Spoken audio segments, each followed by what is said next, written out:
Um, this is the October 2025 live stream. I might be talking a little bit slow tonight. I'm pretty tired. I'll tell you guys about that as we go. And this is also scheduled last minute, so we'll see who pops on. I'm going to go over just a couple updates for what I've done this month, and then answer questions, and I've got a drink of the day. But that's pretty much it. Depending on who shows up tonight, this might be a short stream or it might be long. Normally we have these at 3, starting at 8, so it's probably a different crew that'll be here today, I would guess. So we'll see how this goes.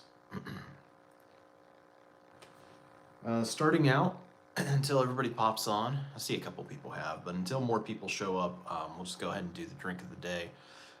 So this was supposed to be for last month, and I forgot it, so thankfully remembered to bring it this month.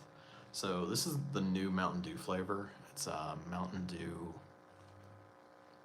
It's 0 sugar, cherry lemon, but is it Trolley or Trolley?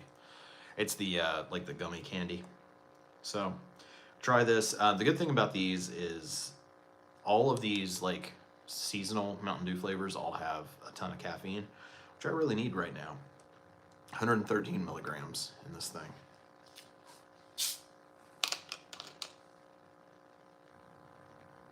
Okay, I can smell it from here. Yeah, it really tastes like, it smells like it smells more like the candy itself, like the gummy part, than it does the actual flavor.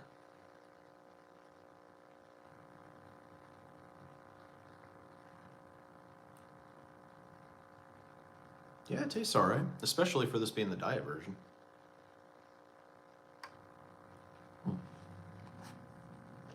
Kind of just tastes like I'm drinking slightly flavored sugar water. So it's probably going to be a one-time thing for me, but it's not bad. So anyway, I'll be drinking this throughout, and I can't say if I'll get to it today. I accidentally found another slightly unusual drink. I don't know if I'll get through this tonight. If I do, I have a second one I picked up today that can be a drink of the day, and if it's not this month, that's okay. I'll save it till next month. So with that being said, this month I've been very busy. First, just to explain why the stream is at a different time and not exactly scheduled ahead. I've been really busy this month with work, and I've got some personal projects done too. That's all good. You guys are gonna have to hear that all night. So it's all good that I got that stuff done. The only problem, it's driving me crazy. I don't know if that lighting's any better. Yeah, the only reason that's really been a problem is just I've not been able to plan stuff ahead very well. I've been super busy. So earlier this week, I realized it was the last weekend coming up and we'd have to do the live stream. It just so happened that on Tuesday, about this past week, I was told that our CEO will be coming into town. You guys might not remember this. I think it was on the March live stream this year. I was literally in the middle of the stream and he started calling me and was supposed to call me. I had to keep pushing back, restarting the stream. Logistically, it was a complete pain in the ass. And that's essentially what happened this weekend too. I had to change the time of the stream and push things back because he was supposed to be here either yesterday or today. He never showed up, and I didn't hear anything from him saying he wouldn't be here, so I waited around all day, both days, and he didn't show up. And I spent the whole week, instead of working on my projects, I was working on getting stuff prepared for his visit. So it kind of really threw things off, both for work and for this to have to push this off like this. So that's why it's at a different time than usual. I do also have national staff visiting tomorrow, so my sleep schedule is all kinds of messed up. That's why I'm so kind of out of it and tired right now, because basically the guys, they'll be up late, and that means I'm up late. But then when these people come in from nationals, they come in super early in the morning. So, I mean, 8 a.m. is like super early for me, especially when we don't go to bed until 5. So for me, it's just like I get maybe 2 hours of sleep a day for 2 days in a row now. That'll be the same tonight, because I'll be out late tonight here at the office working on stuff. And then tomorrow morning, I got a lot to do, and our national consultants are in town. So I'm going to be up early for that. But they're going to be in town for 2 days. So 2 more days, I get through this, I should be fine. And then we probably won't have any other visitors until either the end of the school year in May or sometime over the summer. So, okay, we've had like 3 or 4 people on the stream just kind of popping off. I was hoping that notifications would start going out, and maybe they will. It takes a while sometimes. But feel free whenever you guys have questions to go ahead and ask, and I'll get to those. I did want to say, I know I've been working a lot, but the guys did have their 1-day fall break.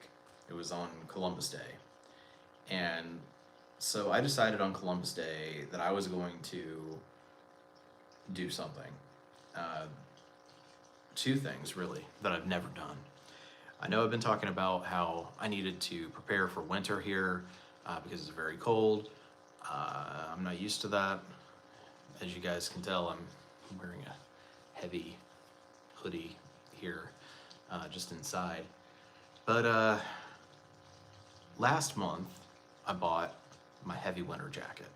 And this month, I wanted to buy the boots that I'm going to need. And so basically each month coming into winter, I'm buying some important article of clothing to get myself through this winter. I hate to spend the money, especially because I am buying actually like good quality stuff that therefore is expensive. But I'm doing it in a way that, like, I guess the way I have to rationalize it in my own mind to spend the money is that I'm investing in continuing working this job, that I will be able to get through the winter not being completely miserable, and that elongates the time period that I can stay here by not being miserable all the time. So by not being cold in the winter, that's how I'm rationalizing this, is that in the long run I'll make more money by being able to stay here longer. So I've got that coat, and the plan for this month was to get the boots and maybe some socks. So I took a big trip on Columbus Day. I rode Amtrak for the first time on passenger rail ever. I mean, unless you count the little trams at the airports, but we just don't have opportunity to do that. And I see your comment. Let me finish this story and I'll get to that. But basically, I went up to Freeport, Maine on the Amtrak, and the way I had it scheduled, because I had to come back the same day, I only had about 2.5 hours to be there. So I got off the train, cut through the outlet mall, went to McDonald's. They have a fancy McDonald's that's like inside an old mansion. Got a snack wrap, which I don't know when they brought those back, but I haven't had one in years. And then I went over to the LL Bean flagship store, and it's cool, but it's in like a massive state of construction right now, so I didn't see it as it's supposed to be. I did get to look at some stuff in person though. I got fitted for bean boots. And I actually decided while I was there that I'm not gonna get bean boots for my winter boots. I still think I need them I definitely probably will want them for the rainy season in the spring, but I think I'm gonna need actual winter boots.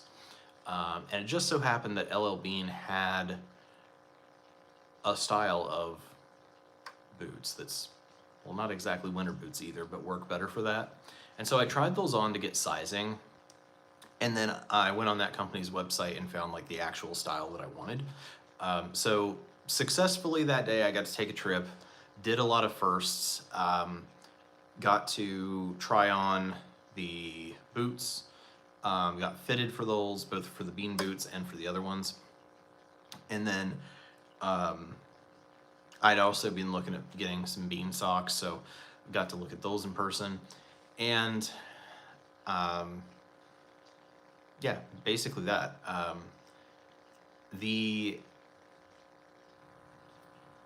What was it gonna say? Oh, yeah. So anyway, successful day, nice trip. Is good for me to get away. And then I took the train back late. And I do now have my stuff. I ordered. Now the reason I didn't buy it there is this is all in Maine, and I live in New Hampshire. There's no sales tax in New Hampshire, so if I bought it on site, I'd have to pay taxes. But if I order it, shipping's free, and then there's no tax. So I ordered it shipped to the house. So I did get my socks. I've got one pair just to start, and they're sitting on my couch right now. And then I did order boots. I got muck boots. So they're not intended to be winter boots, but they are intended to be warm. And they're a lot better in snow than Bean boots are. So I got muck boots. They're which ones are they? It's Muck Expedition, I think.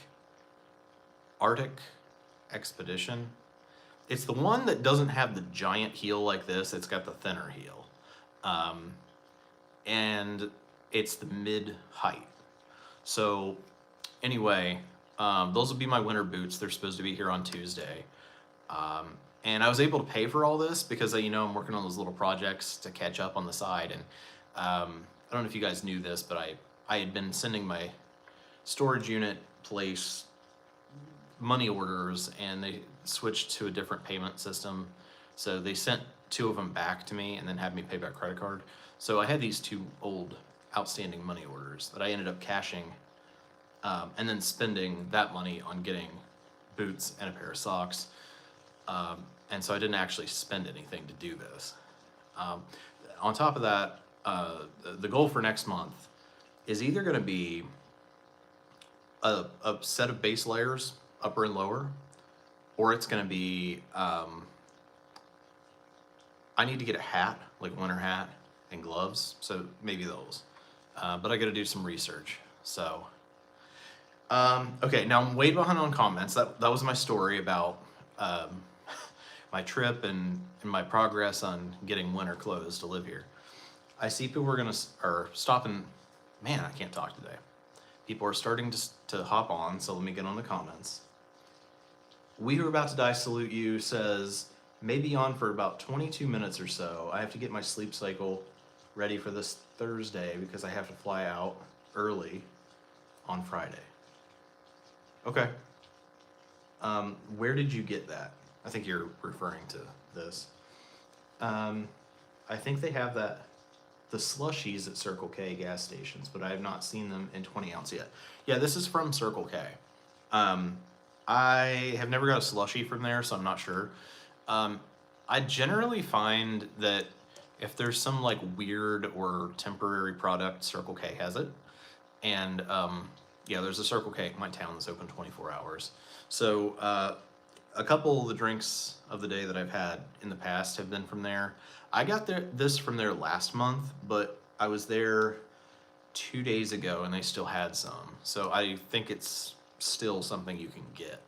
I actually really like the plum flavor of Mountain Dew. Well, it used to be a Circle K exclusive. I don't think it is anymore. But there's a diet version. And if you ever find Plum Mountain Dew Zero, let me know because I want to buy it. I've literally only ever found one 20 ounce. So they make it. I know it's a thing because I've bought it once.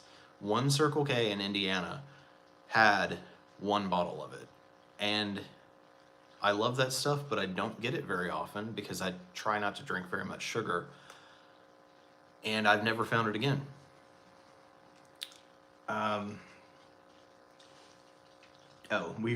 We were about to die salute you says, reminded me of cherry jello in liquid form before you put it in the fridge to make it jello.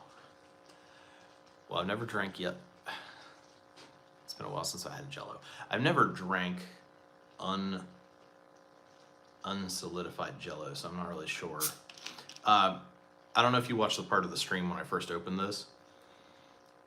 I feel like this smells more like the candy itself rather than the flavoring of the candy. Like, it smells more like the gummy part than the flavoring in it, if that makes any sense.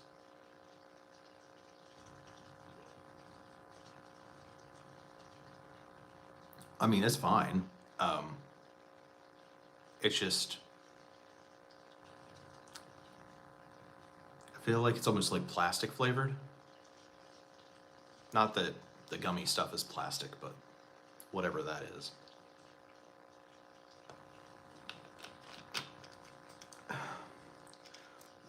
Yeah, we were about to die salute you. I'd like to stay employed, so I won't comment on that other comment you said. Dragon Shores says, hi, late stream, just got in. Yeah, we're doing it late this month because, as I was saying earlier, my CEO was supposed to come this weekend. I stayed up like all day yesterday and all day today waiting for him to come. He didn't, never heard from him. So, normally we do the streams at 3 p.m. because that's the best time I've worked out that it works for everyone. But I had to at least wait until 5 p.m. today just to make sure he wasn't coming. And then once it got to 5 p.m., I'm like, okay, well, now I've got to set up my whole entire equipment, drive to my office, go eat before I get on stream. It was just a whole thing. And by that time it was like, yeah, like 8 p.m.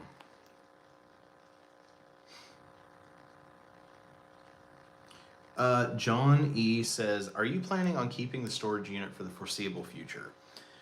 Yes. Know that I am working toward trying to get rid of it, or at least downsizing it. But the issue that I have is the same issue that I had when I had it back in college. When I was back in college, the only time I really had to work on like sorting through it or cleaning it out was either over summer break or winter break. Well, winter break, it's just way too cold.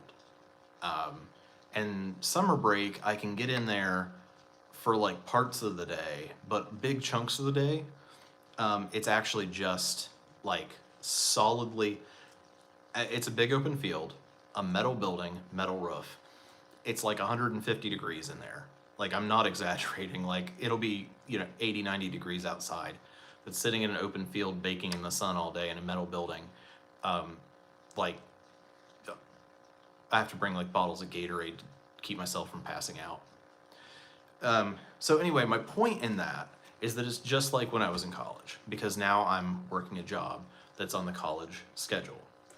So again, the only times I can leave and go back to Ohio are over college breaks, which have the same weather problems. So every time I go back, I do a little bit. I cleaned it up a little bit in July when I was there. But what I really need to do is I need to get in and sell some of the bigger items, like furniture items from my college apartment, things that I'm not privileged enough to just throw away because, I mean, I need that money. Like, I need to liquidate that stuff and use that money. Especially if I ever need to replace that stuff. I can't really be in a position of getting rid of it cheap and then having to buy it again in the future sometime. So there's all that stuff to consider. Ideally, someday, I will either be able to work fully remote or I will be able to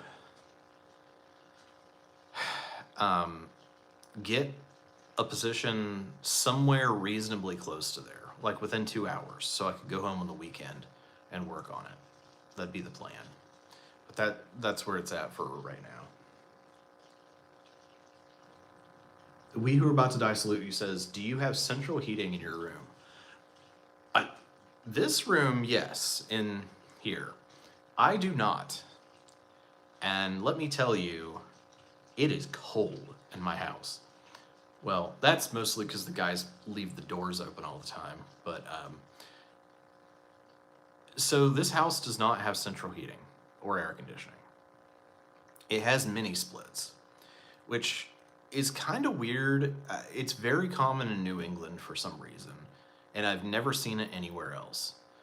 Now, like, I've seen it on YouTube in, like, Southeast Asia. It seems to be really popular there. But we use them for heat and air conditioning. And everybody I've talked to is always really surprised that we use them for heat, because it's just not sufficient for here.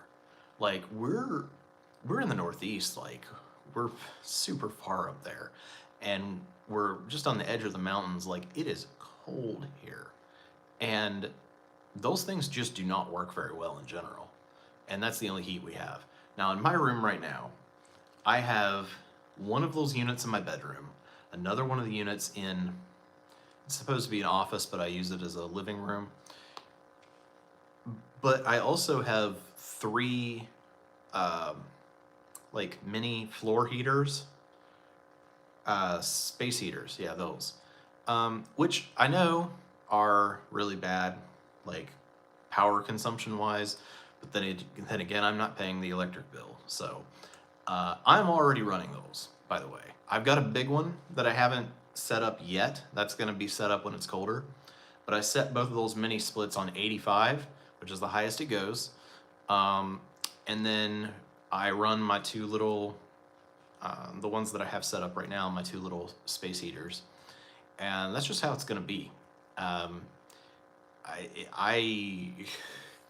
Yeah, I'm gonna do it. I'm gonna do it for the money, but I'm gonna be miserable. I actually have to get my heating pad out. It's actually an electric throw that I got a few years ago on clearance from Target. But I put it on the couch and I sit on it. It's not big enough to wrap myself in, but I essentially use it as a heating pad, because it's literally, that's how cold it was here in like March and April, is I really just couldn't move from the couch and I had to sit on the heating pad the whole time.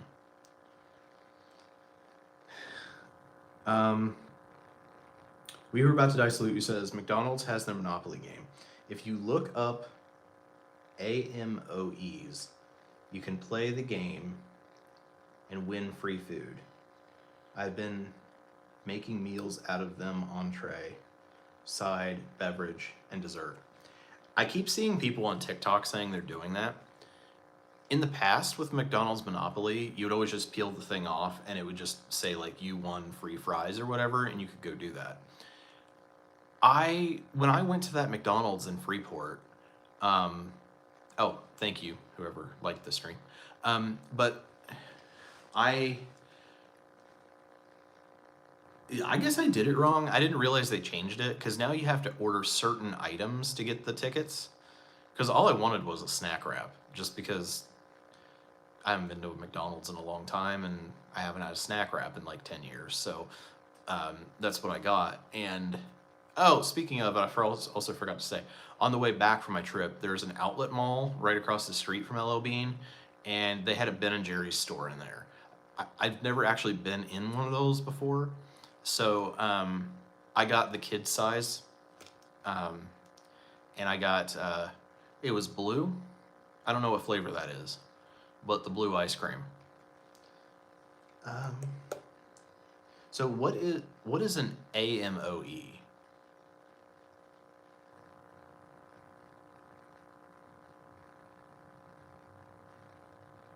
I'm trying to think what that is. Yeah, you said with AMOEs, you do not have to purchase anything, just have to have the app and an email address. I do have the McDonald's app. So the main thing is, and reason that I went to McDonald's when I was in Freeport was because I don't have a McDonald's really anywhere near me. There is one in Lee, New Hampshire, but my car is doing a cute new thing where the hood won't stay down, so I can't take it on the highway anymore. I don't know what's wrong with it. It won't stay latched on the main latch. Now the safety latch, the second one it catches on that. But I don't want to test that. So it's popped up a couple times when I've been on the road, but I try not to take it over 40 anymore, which means that I can't go to Lee unless I go really out of my way to get to Lee. There's some back roads I can take that go completely out of the way, but I would really, really have to be needing McDonald's really bad to have to do that. Instead, I'll just go somewhere I can drive without getting on the highway.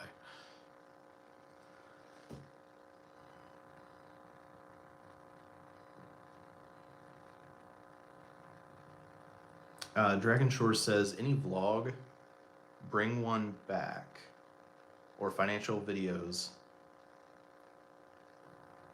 planned for end of year.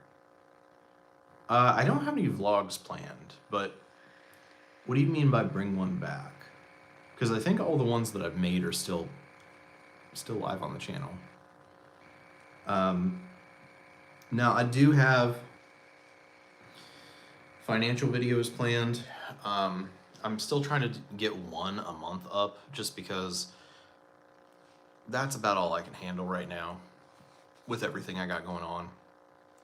I just put up the 6-month update for my student loans. That was supposed to be up in early July, and it just got up like a couple weeks ago, so that kind of tells you where I'm at. There is also a second video that was supposed to be up in July, and that's my annual update about where my student loans are. That's the one I'm hoping to have out for November. So I can't tell you when that's going to be, but it's just, I'm trying to get it up there before we do the live stream for November. Now, the reason that one's so difficult is I can't just sit down and talk. I have to look back at my student loans, my personal student loans, and then all the changes that happened in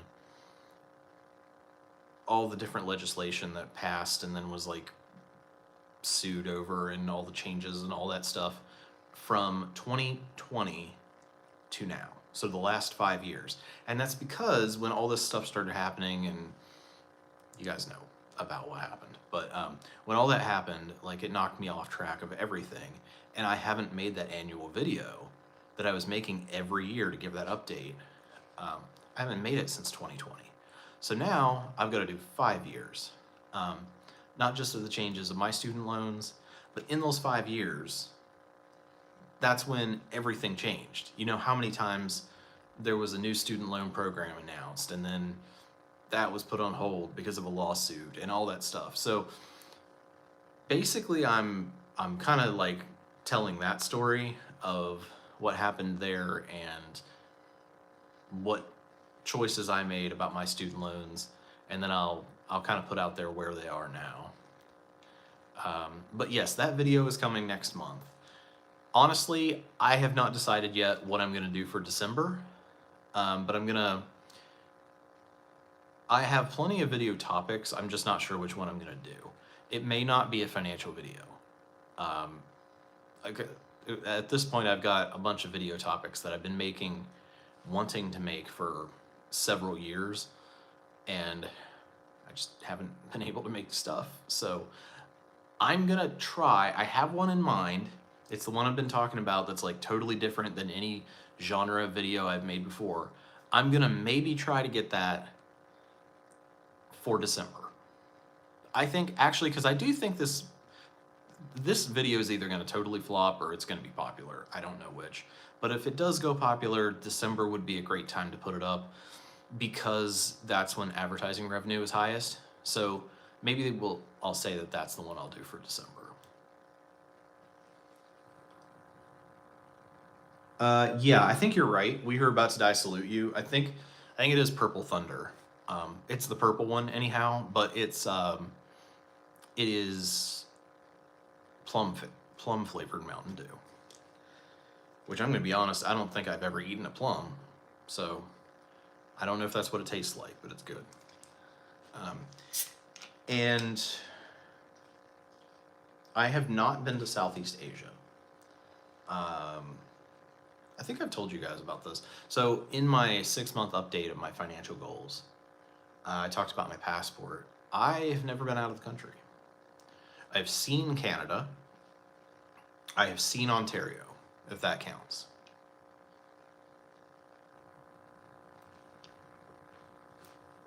I stood on the Riverwalk in Detroit and looked over. Yeah. And it's not from lack of want, it's from lack of money. But I don't know. I definitely am open to traveling to Southeast Asia.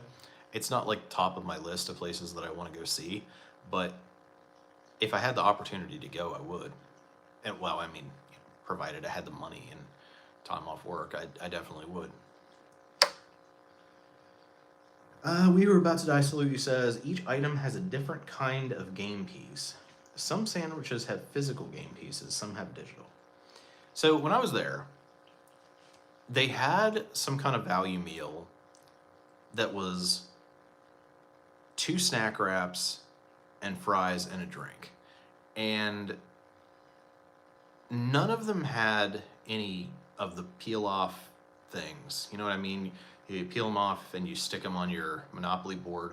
I don't know if they still even do those, but it used to be like a fold out brochure that would have a Monopoly board and you would put the sticker on there. I didn't see any boards, and none of what I ordered had any Monopoly pieces on it. Maybe it was digital and maybe I just didn't read the packaging, but I know that on the menu, like on the digital menu on the kiosk where you order from, there was a certain section that was highlighted in gold, and I thought you had to get those in order to get the tickets or whatever they are. But anyway, so I have seen online everybody's saying they're getting tons of free food. I have a problem even getting to McDonald's, but even if I could, I haven't been able to get any game pieces. Then the small items are just prizes. Yeah, so I heard somebody got the Winnebago. Not that I would have it. Where would I put that if I got that?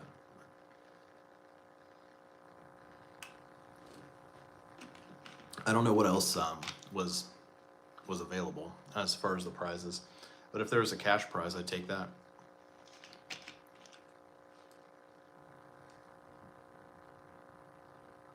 I actually I save up all my stuff. Like, unless the points expire for something, I always save for like when I'm in a bad place.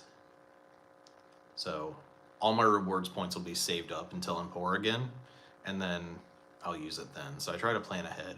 So like right now I have like 20,000 Chipotle points, and it keeps trying to like get me to use them, and I'm just leaving them on there because I'm like, nope, because I've got enough for like 2 free entrees.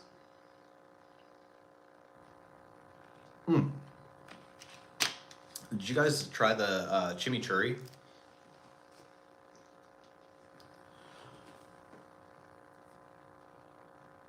If you haven't, go on the Chipotle app. Most locations are open till 11. You have to do it today, though.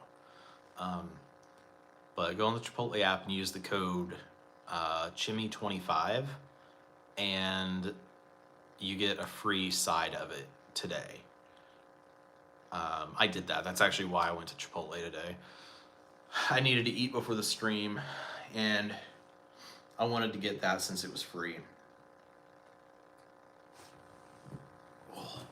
I had it once before, but it's good, so I'm gonna take it when it's free.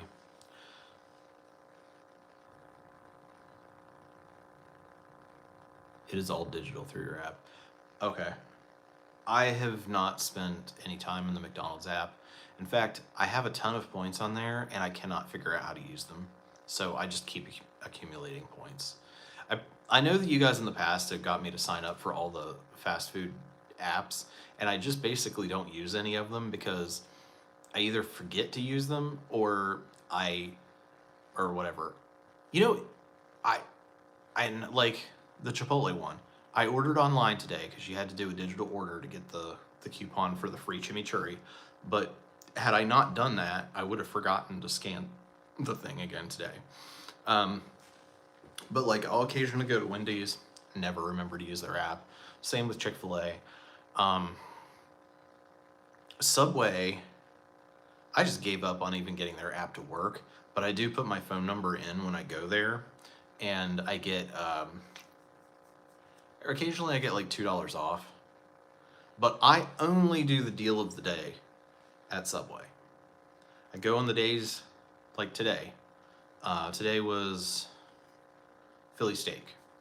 I could go today and get that. But it is over $20 for a foot-long sub and nothing else at Subway if you don't get the special. Like no chips or drink or anything. That's just way too much.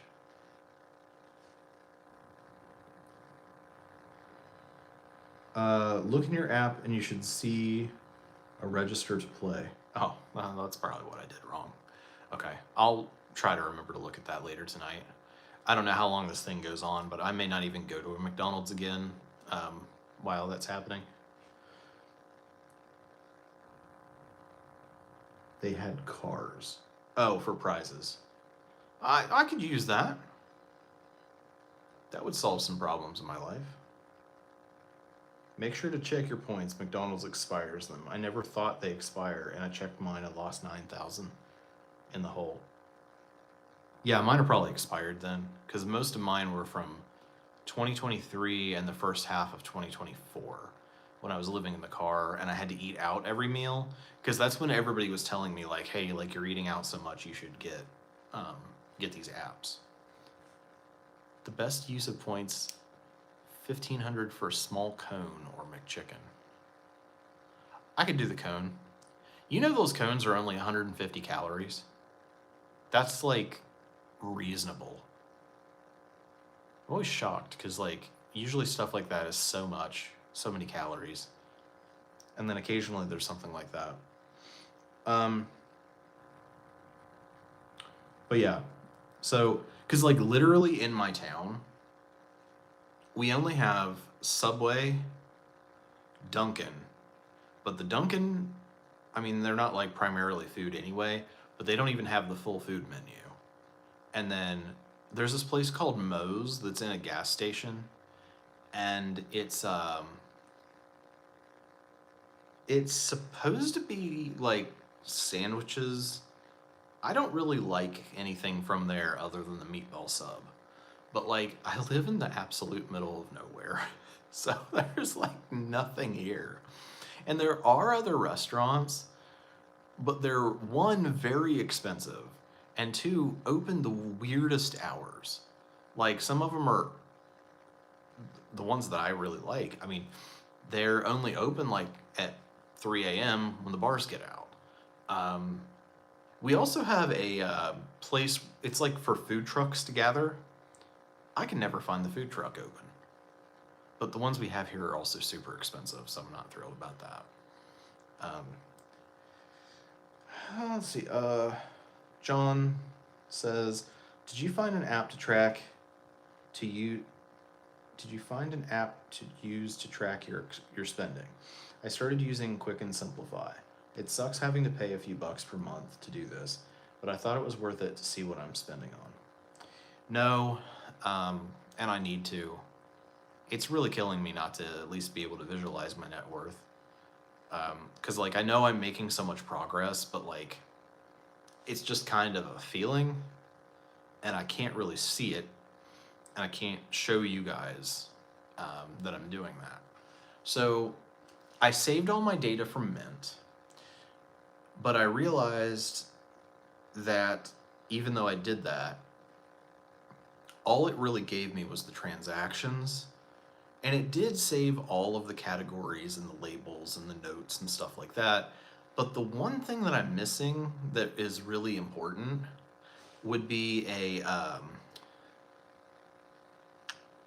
it, it would be like that net worth over time, or even any of my accounts. Let's say my student loan balance over time, or for a certain account.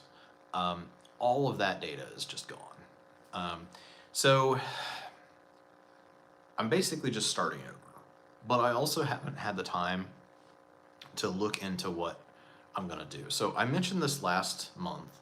One of the videos I'm eventually going to make is I made a short list of replacements for Mint, and I want to try them out, like try each of them for like 90 days, and then like make a video at the end about like the pros and cons of them and which one I choose. And then once I choose that, then I can get back in the habit in some form or fashion of making like monthly videos about like progress financially, if that makes sense. So that's the goal. With everything I've got going on right now, I would expect that's probably not going to happen till January at the earliest, and that's probably when I would start the 90-day experiment. I would say mid next year before I can like have that under control and make anything public.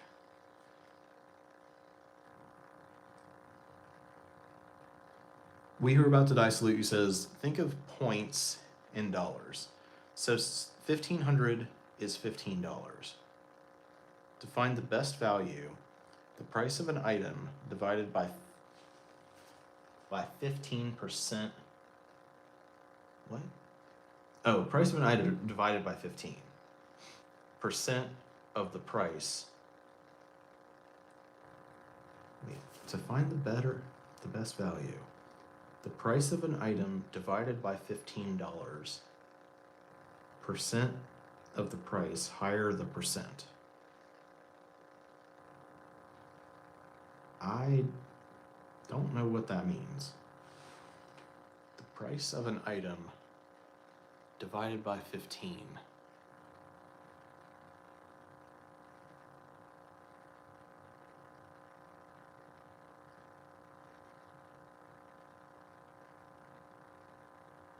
Yeah, I don't know what that means. Okay, so Moe's has a BOGO burrito or burrito bowl on Halloween. I like Moe's. I did not used to like Moe's. Well, let me explain. So we had a Moe's in my hometown. It's gone out of business now, but we had one, and I used to go there. This is before we had a Chipotle, before we even had a Qdoba. It was the only place I could go like that. I do not like that they yell at you when you go in there. I don't like that, and I don't like going places that do that. But I did not understand for the longest time that you could just build your own in there. I always ordered off the menu on the wall. There's something called like a Jacques Cousteau or something. That might be totally wrong, but it's named after somebody. And it's some kind of like quesadilla thing. That's what I would always get. And it literally wasn't until during COVID, and everything was closed. We flew to Mississippi, and it was a bunch of us guys from Ohio, and one of them was like, hey, let's go to this Moe's, it's open. And it was like desperate times, and then they were in the line in front of me, and I saw them build their own bowls, and I was like, oh, all right. So I just used the same stuff as I would get as my Chipotle order, and it's not Chipotle, but like, all right, this is pretty decent. And I don't know if it's every location, but I did go to a Moe's when I was in North Carolina that has a salsa bar. I did like that. Oh, but just to explain, when I mentioned Moe's earlier, it's not the one you're thinking of. In New England, there's another restaurant that's also called Moe's. It's spelled exactly the same. It's like Subway. It is a sandwich shop. I think they are all located in gas stations. They're all, some of them, it's like, there's like the convenience store as half of the building and the other half is a Moe's restaurant. The one in our town is so small, it's literally like a counter inside the gas station convenience store. Um, it's supposedly New England style sandwiches, and I think they have weird stuff in there. Like, there's literally like only one sandwich on the menu that I would even attempt to eat, um, which is the meatball sub I've gotten. I'm trying to think of what else they have. You should look it up because I can't remember what it is, but it's all weird. I'm usually good on trying new foods, but I looked at their menu and I'm like, I'm not doing this.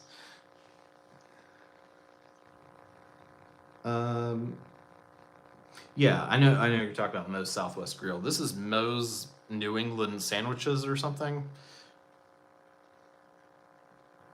Okay, basically the higher the percent out of the price will be the best value item.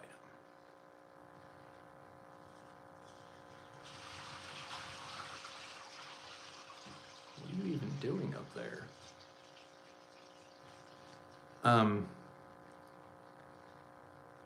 Okay, I'll have to look at the app. Like, I don't even think I'm not even registered to play Monopoly. I'll have to figure it out.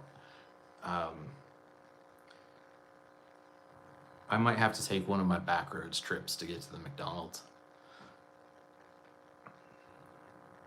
John says a video testing different spend tracking apps would be a good idea. Would help others to see which apps, if any, are worth it. Yeah, that was my original intention, and I mean, Mint has been gone for almost 2 years now.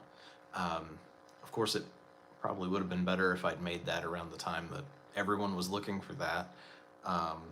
But I think that was around the time I decided the 3 or 4 that I wanted to test out, and then that's just still up on tabs on Chrome on my computer, and with everything going on, I just haven't been able to do it yet.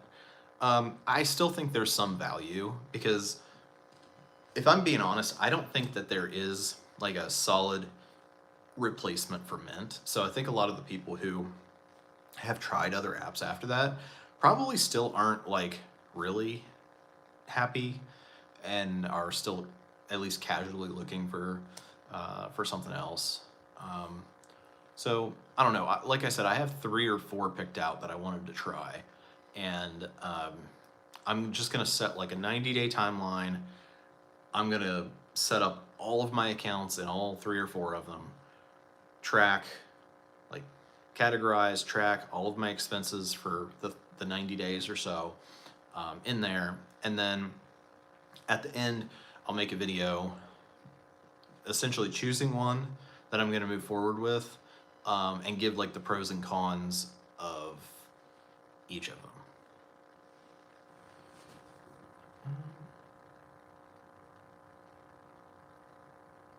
We Who Are About to Die salute you says The Simpsons. Mo, the guy at the bar. Like a vanilla cone is $1.50 on $15 because it can be redeemed for $1,500. What is $1.50 on $15? The McChicken is $2.49 on $15. What percentage is that? So those are the 2 best values for points. Also, if you have 6,000 points, you could either get 1 Big Mac or 4 McChickens.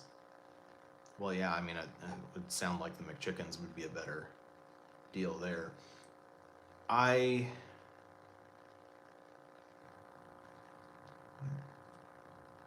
is $2.49.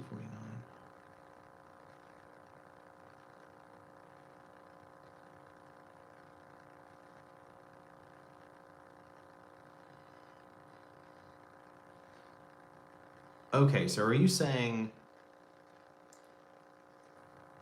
the 1,500 points, think of it like $15. And a vanilla cone is $1.50. And so basically for your $15 worth of credit, you're getting $1.50.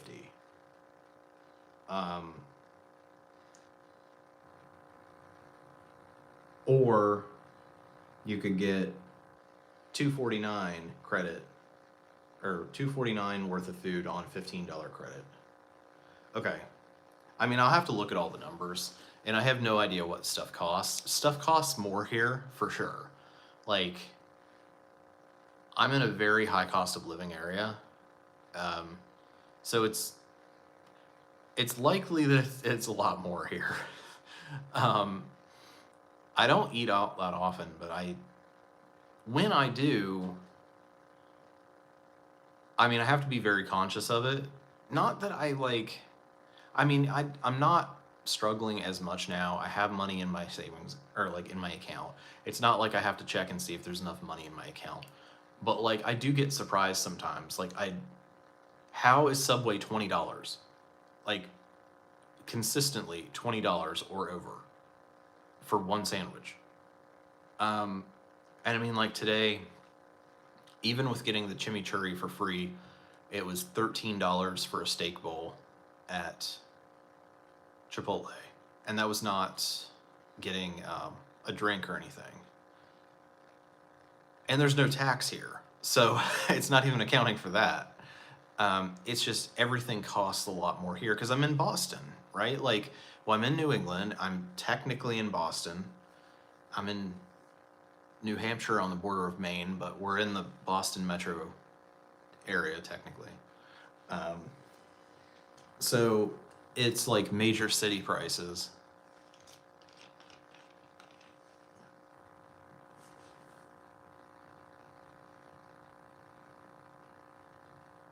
I think it is different for all McDonald's locations, but I would think that most McDonald's would keep their items consistent, meaning they would want to give small, cheap items for 1,500 points. Yeah. Yeah, but I think that like what they actually would charge for those if you paid for it with money would probably be more. The wage is not higher in New Hampshire. The minimum wage in New Hampshire is $7.25. New Hampshire is the Alabama of the North. That's what it's known as.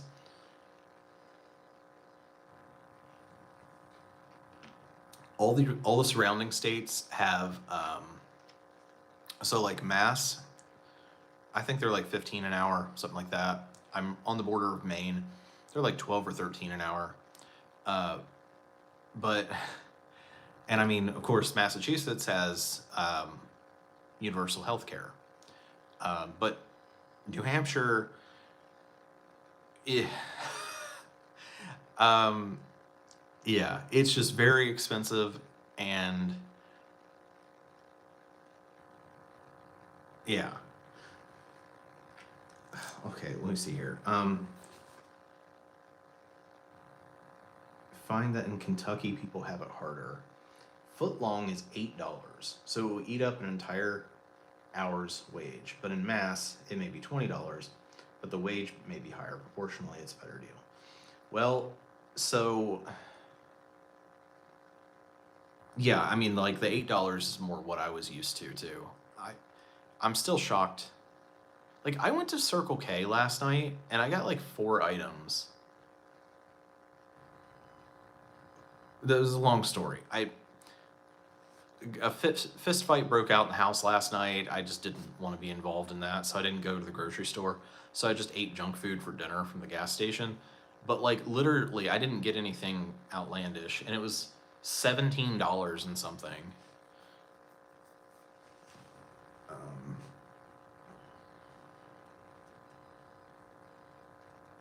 Yeah, I mean, that's a good way to look at it. You're getting mass cost on living on New Hampshire wage. Except that I'm not actually making New Hampshire wages. Like, what I make is reasonable, but like, yes, if you're making minimum wage, then yeah. Definitely. It would be a lot worse.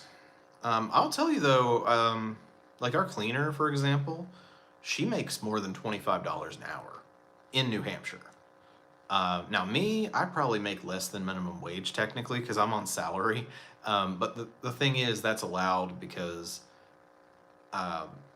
that's calculating that is based on me being on call 24/7.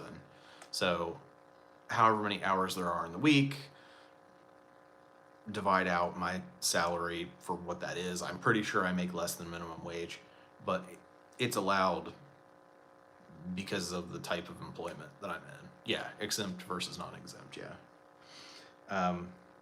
And I think she's closer to $30 an hour. So like, there are places that do definitely pay minimum wage here, and it is a struggle for people to get a decent wage here.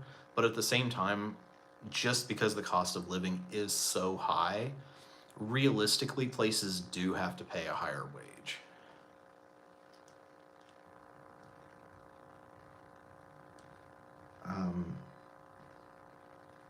In California, it would be like $12 for that same foot long, but the wage is $16.50. Oh wait, really? Really, $9 for a veggie foot long in Kentucky. It would be $12 for foot long in California, but the wage is $16.50. Yeah, you said you get paid more than your supervisor because you are salary but get overtime. Oh, you're salary but you get overtime. That's the way I was at Abercrombie. I think that's what they were doing. I don't know. I was salaried, but they broke it down hourly on the paycheck.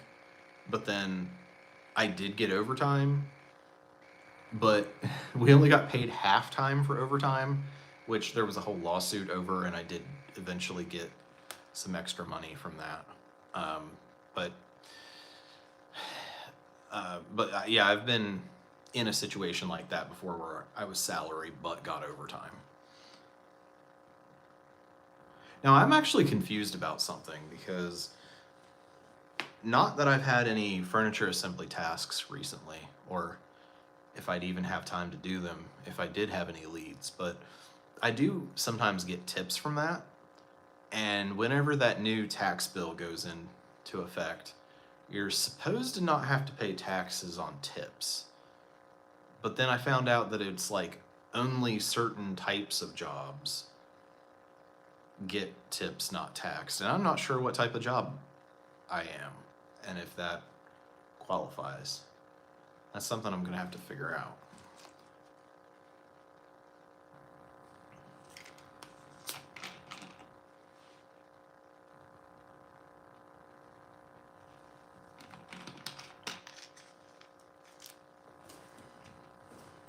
I'm going to check the leaderboard right now.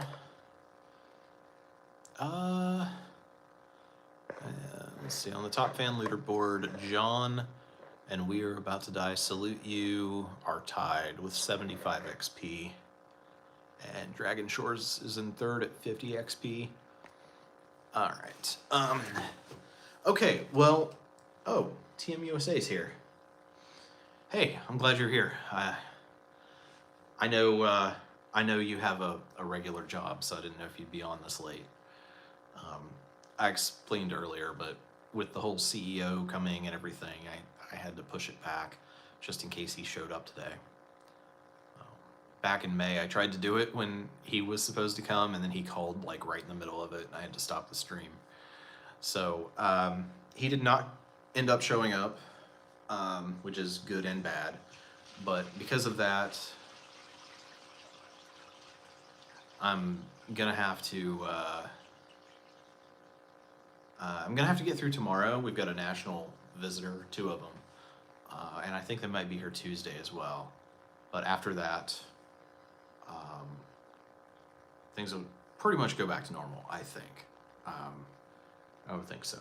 And I can start working on that video I mentioned earlier, that goal video for Thanksgiving, yeah. But November is to do the update of the last 5 years of my student loans, like what all's been going on with those. So that's what we've been talking about. Let's see.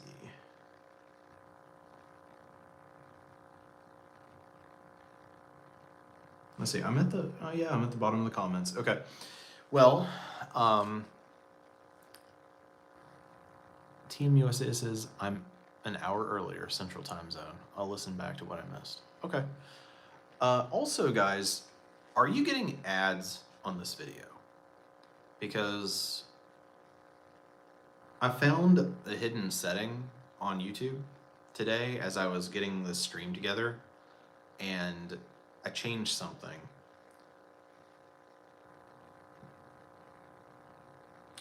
TMUSA says, what do you pay each month for student loans? So as of right now, I'm not paying anything on my federal. I'm in that weird cohort that is on the SAVE plan, and that's all tied up in like litigation right now. Starting August of this year, interest started accruing on that, and I do have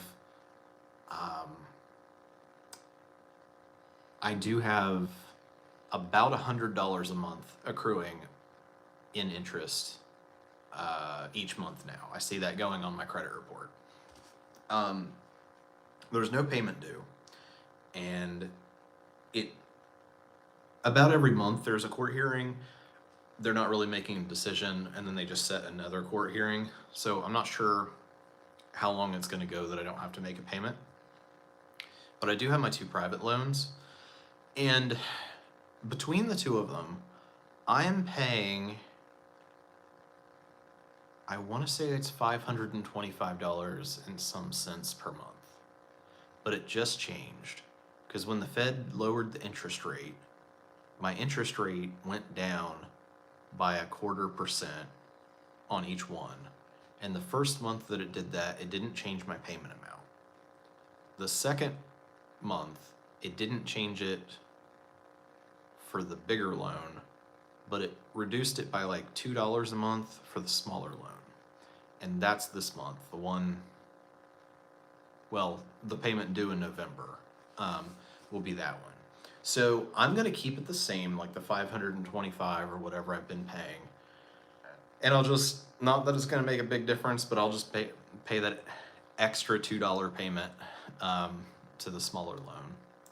But when the Fed lowered the rate, they did say that they're planning on doing 2 more rate cuts this year. So if they do cut interest rates, I have a variable interest rate, and it's not guaranteed, but usually if interest rates lower, my student loan rate lowers, and then my payment amount lowers.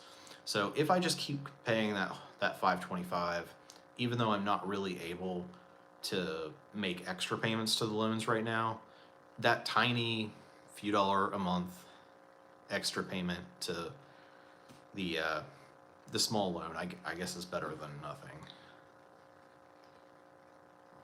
Okay, so you said you got an ad right as you joined. That should happen most of the time. Let me know though if, as you're watching the stream, you get ads, because there's 2 different things going on. So one is that YouTube started something, and they say they've fully implemented it now, and it's called a split screen. And basically what they're doing during live streams is they're going to run an ad on one side of the screen, and then continue with the live stream with muted audio on the other side of the stream, or on the other side of your screen. I haven't seen that yet. I actually have my laptop sitting right here. That's what I've been reading comments off of, and I'm waiting to see if it does it. I haven't seen that yet. The other thing is, as I was setting up this stream, I went into a setting that I didn't even know it was there, and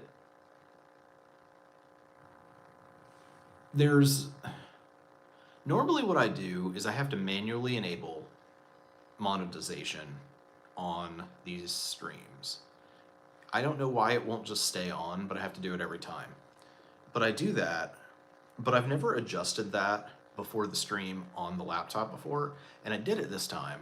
And even though I had turned on monetization on mobile, it was showing manual adding of ads as my selection on the computer, which is not an option that I get to choose on mobile. So I set it to automatic instead. And so what I'm thinking is, you know, I do get some ad revenue from the views on the days that I do a live stream. But I'm kind of thinking, I'm like, have ads supposed to be,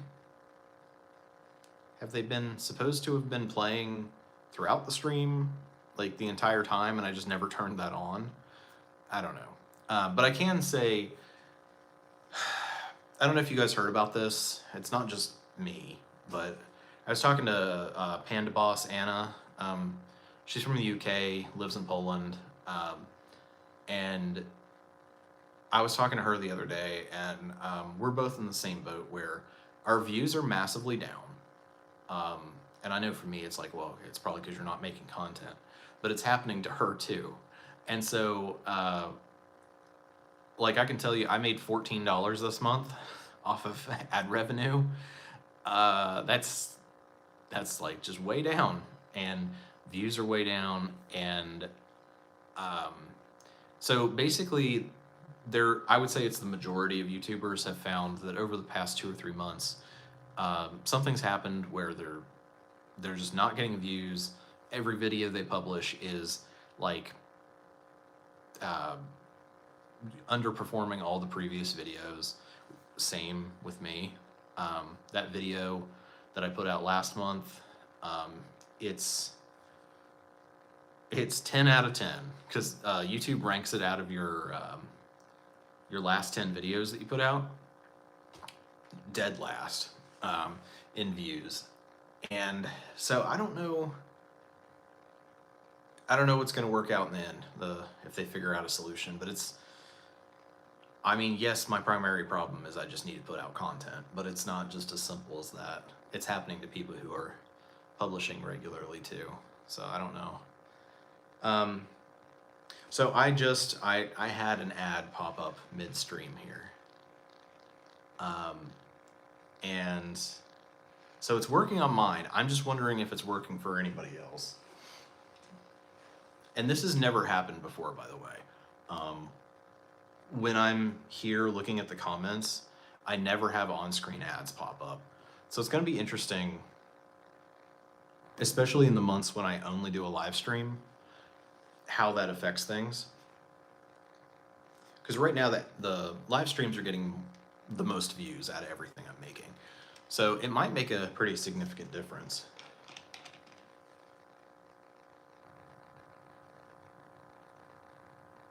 TMUSA says, other live streams I watch, I've seen what you explain with the split screen ads. Okay, cool. Yeah, and I'm gonna, I think I only follow one person who streams, and I haven't watched her stuff in a long time, but she streams like every night. She's basically a Twitch streamer, but she streams on YouTube. So I'll watch her stream tonight and see if I get that.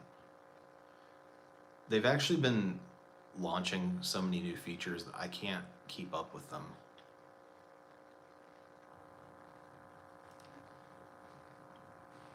Thankfully, most of the new features are for shorts, and since I don't do shorts, I don't have to learn all that much because those don't apply to me. Oh, and by the way, guys, I did make a decision. So the Shall Be Heard series, I don't know where Case is today, but he's always very interested in that.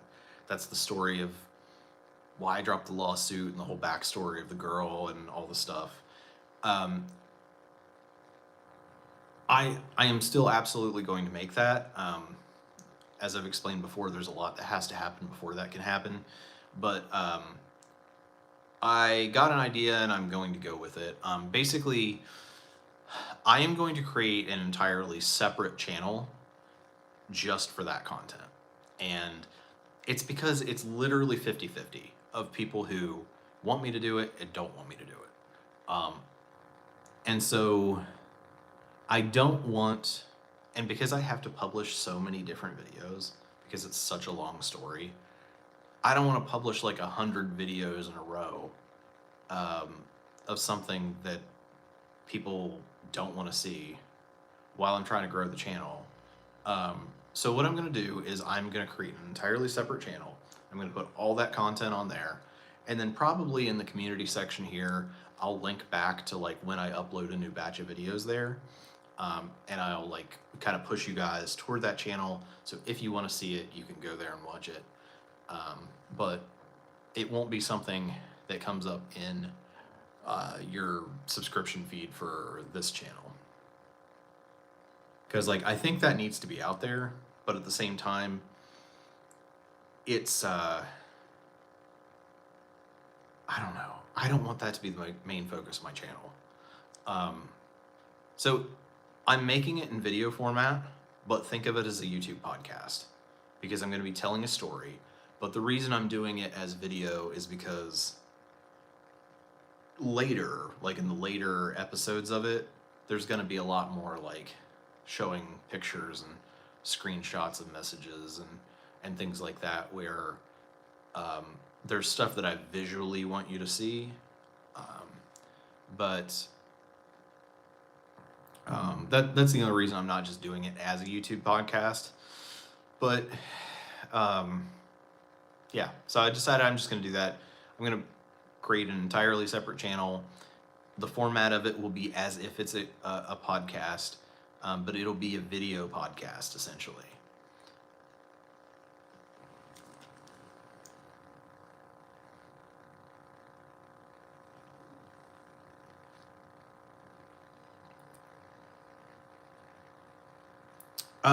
We were about to die salute you.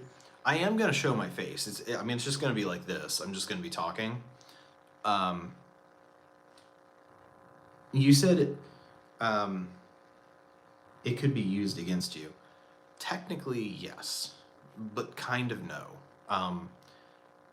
This is where it kind of gets like I need to be able to tell that story. You guys need to know what happened. I need to not be silenced. Like I should be able to say what happened to me. It needs to exist for those reasons. At the same time, okay, so the only way it could get me in trouble, because there's nothing, I'm not like incriminating myself because there's nothing that I did that was incriminating. But the only thing she could say is she could say that it's defamation, which essentially she has kind of said before. She did say once, which wasn't true. She claimed that I had made a video about her already, like years ago, and put it out publicly. That's not true. That didn't happen. But because she made that statement, like I know she might say something like that. But the thing is, on the one hand, for it to be illegal, it has to be untrue. And everything I'm saying is true. And I have, if necessary, all the evidence to back that up. Now, could she still file a lawsuit against me anyway, just to cause me problems? Yes, she could, but she can do that regardless of whether what I say is true or not. So it's like, technically, legally, I'm safe because what I'm saying is true. On the other hand, she can just say it's not true and then try to make a case out of it. But I'm leaving the possibility open that could happen. If it actually went to court, I win because I can prove what I'm saying. She can still inconvenience me by trying, and making me go through that process. But what would happen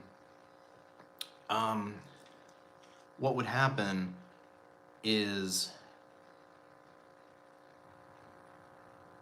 if she sues me, she opens herself up for discovery. And that means that, I can make her sit for a psychological evaluation. I can inspect her house. Like, I get to go in her house and, rummage through her shit for evidence. I can make anybody involved sit for a deposition. I can subpoena her phone and everything in it. And, that's not something she wants to go through. And I think from the lawsuit, she got a taste of that already. There was a lot of that I didn't do because that was somewhat restrained. But if it comes down to a lawsuit over a dispute about what is factual and what is not, it's going to require all of that. And when someone's guilty as hell, they don't want to open themselves up to that stuff being found out. That's why so many people in lawsuits will settle, because they don't want to get into the discovery process. They don't want to have that stuff exposed. And so that's what would happen. But that basically that. I think it's a very low chance that she would try to sue me. And if she did try to sue me, she would have to sue me in New Hampshire, which would be a huge inconvenience for her, like logistically and financially. So that's another reason. But I mean, the risk of that happening versus the importance of doing this, it's definitely worth it. TM USA says, will it be members only?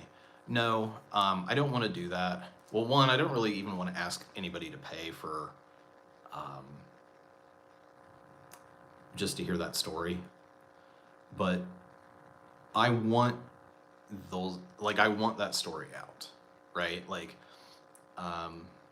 even if it's somebody that's never come across me or the channel before, I, like, the point is to tell the story. I mean, it kind of started from telling you guys what had happened to me and why I stopped making videos after I went full-time on YouTube. We who are about to die salute you. I think it should be public because it is like Amber Heard and Deb. Men need to know how to protect themselves. Yeah, well, I mean, it is similar to that. And I mean, that's basically what happened there. I mean, I think he even said somewhere in the trial that, like, that's why he sued her, was to, like, clear his name. And that was part of why I sued mine as well. So it is very similar. And maybe after what he went through and that trial being well known, people will be more likely to believe me, because this all happened before that trial. It was unheard of that you know, there would be like false accusations like that, or the perpetrator blaming the victim or whatever. Like, no one could have believed that before that trial. And now at least people were familiar with that. So yeah, and I do have to credit him. I mean, it literally, okay, so I'll tell you guys this. So the worst hearing I had, the first hearing I was at, was April 7th, 2022. The Johnny Depp trial started on April 11th, 2022, the first day of the trial. So literally it was that close to people being familiar with the concept, and it was just too early. So yeah, anyway, that's kind of where things are. And I do want to put it out there. I think it's possible people might be a little bit more willing to believe it now. And I will say that I think that Johnny Depp has helped me to be able to speak out, especially because, I mean, it's hard enough when you go through something, whether it's just because it's embarrassing or because it was hard what you went through. It's hard enough to talk about this stuff. But then when, like I did, every time I spoke up, I was just basically ignored or told to shut up or told that no one cares, or just vilified in some way. That's probably the most common one. I think that whatever he did in that trial and the stuff that he said and the fact that he stood up for himself and his reputation, that helped me to do that as well. I don't know how much to credit him for that, but it definitely helped that there was one example, literally only one, but one example that I could look to, where someone like tried to set things straight. TMUSA, that's a good point. Clear your name and help society realize that women can also abuse men, and more often than you think. Yeah, and of course I don't want to go into the story about it today, but I do want to tell you guys this. I will give all the details. Obviously I'm not going to like dox her, but I will give all the details when I make this series. But I do want you guys to know that she has subsequently been arrested for domestic violence. So she was kind of playing, well, I mean, she was definitely playing the innocent victim at the time, and not only accused me of abuse, but acted as if she were innocent and didn't do the things that she did. But she's continued, and her behavior's gotten worse, and it's catching up with her. And, you know, now I have arrests, police reports, mugshots, like all this stuff, which will, I mean, maybe not the mugshot, but most of this stuff will be in here because it's a whole part of this story. And so this is not just my imagination. This is a her thing. And, you know, it's been documented and proven now. So, yeah. But I'll put all that in when I make those videos.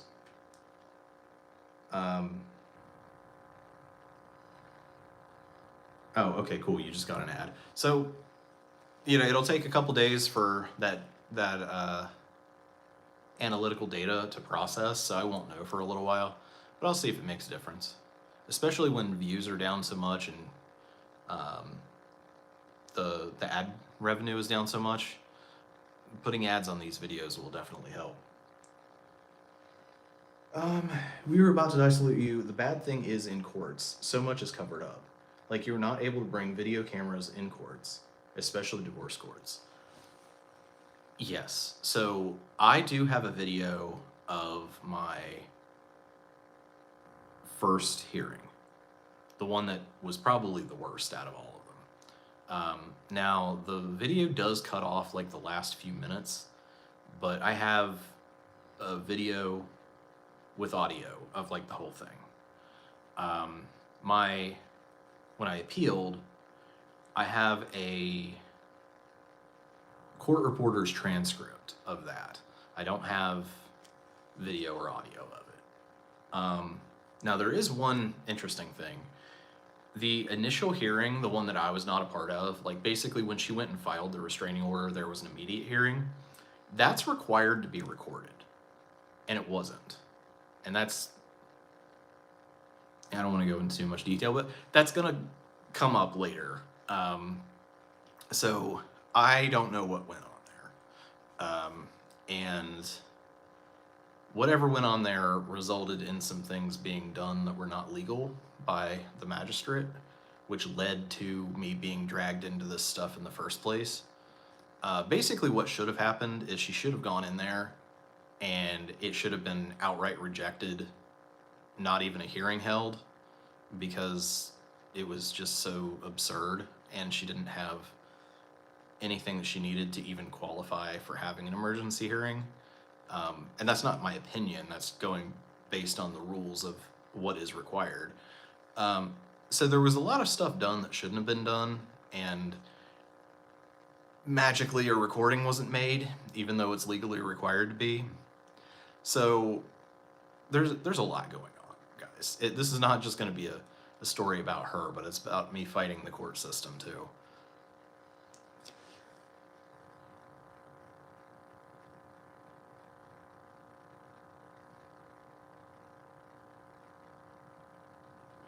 I will say, if you represent yourself, you can bring your phone. They only take your phone if you're not a lawyer. I took my phone in the courtroom many times.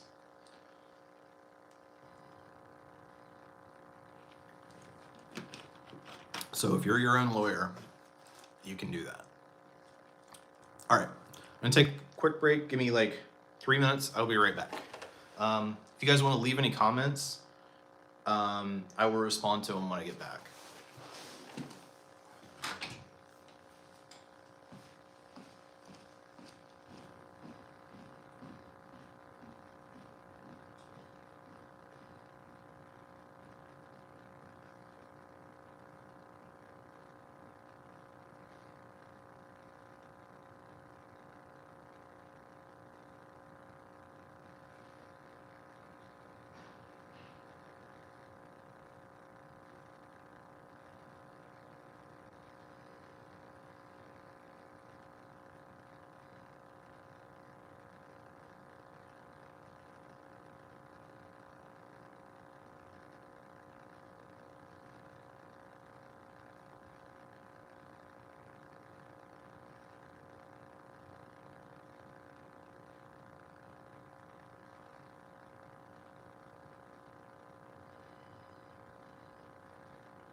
Okay, I'm back.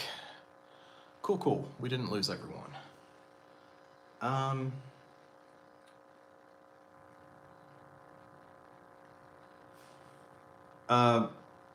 Well, no. So, we who are about to die salute you. You can take your phone in the courtroom if you're a lawyer. I mean, I haven't been in court that many times, okay? So, like, and maybe it's different in different courts or different judges. But in the courts that I went into, the initial hearing, the family court hearing, there is a basket behind the main door, and the bailiff takes everyone's phones and puts them in that basket. And then you get handed back to you when you leave. The circuit court, on my appeal, I don't think they took my phone, but I may have left it in the car because I anticipated that they would. I can't remember. But what I'm saying is, when you are pro se, so you are your attorney, you're representing yourself, they treat you like an attorney, and the attorneys do have their phones. So they don't, they just, I guess they assume that attorneys are going to behave themselves, and since they're treating you as an attorney, then they do the same for you.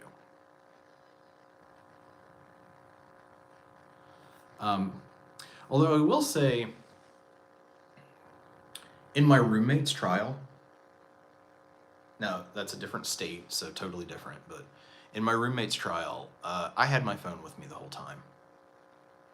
I'm pretty sure at some point the judge made an announcement for everybody to like either turn your phone off or put it on silent or something. But I'm pretty sure I had my phone with me the whole time for that, even when I was on the witness stand.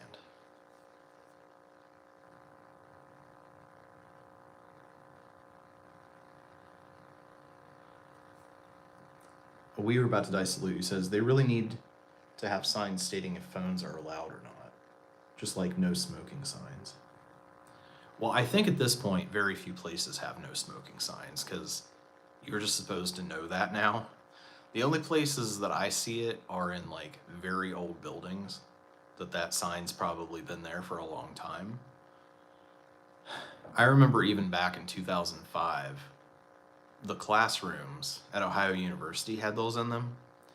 And I remember us like laughing about it because it seemed absurd that you would like smoke in class.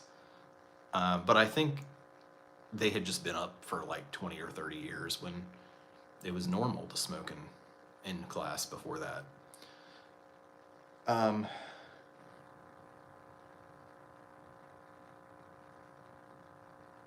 But then, yeah, and TMUSA says yes, they need consistent rules about phones in class in the courtroom. The thing about the courts is you really couldn't have more differences. There's no standardization, and you have so many different levels of courts. You know, like you've got every state divides them up differently, so there's different types of courts in each state, and then you've got criminal court, civil court, family court, drug court sometimes, traffic court, magistrate court, small claims court. And you have all of these in the same county. And then each judge has their own rules. Each court has its own local rules. And sometimes that's down to things like, I was reading on a lawyer blog last night about like how some jurisdictions require pleadings to have 2 spaces after each period, and like your pleading can get rejected because you didn't follow the local rules.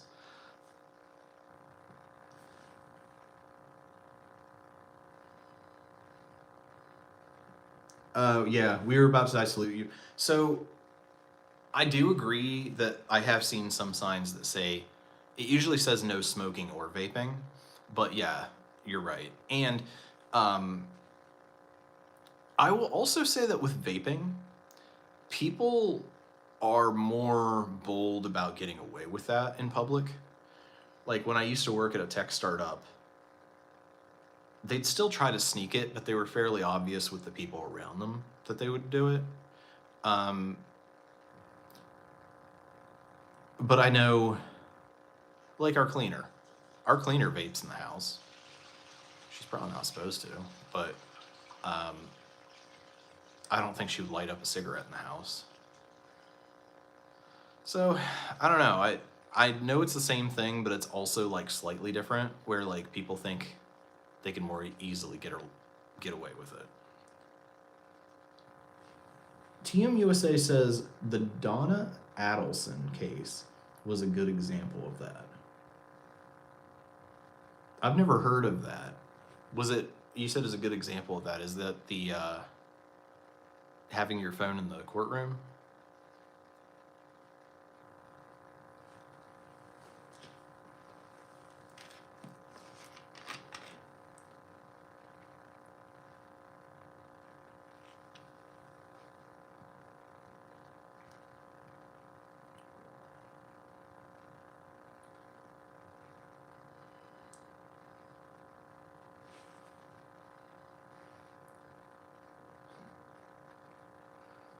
Jonah, are you new here?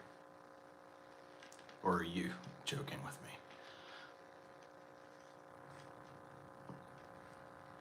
Oh, TMUSA, examples of phones ringing in the courtroom.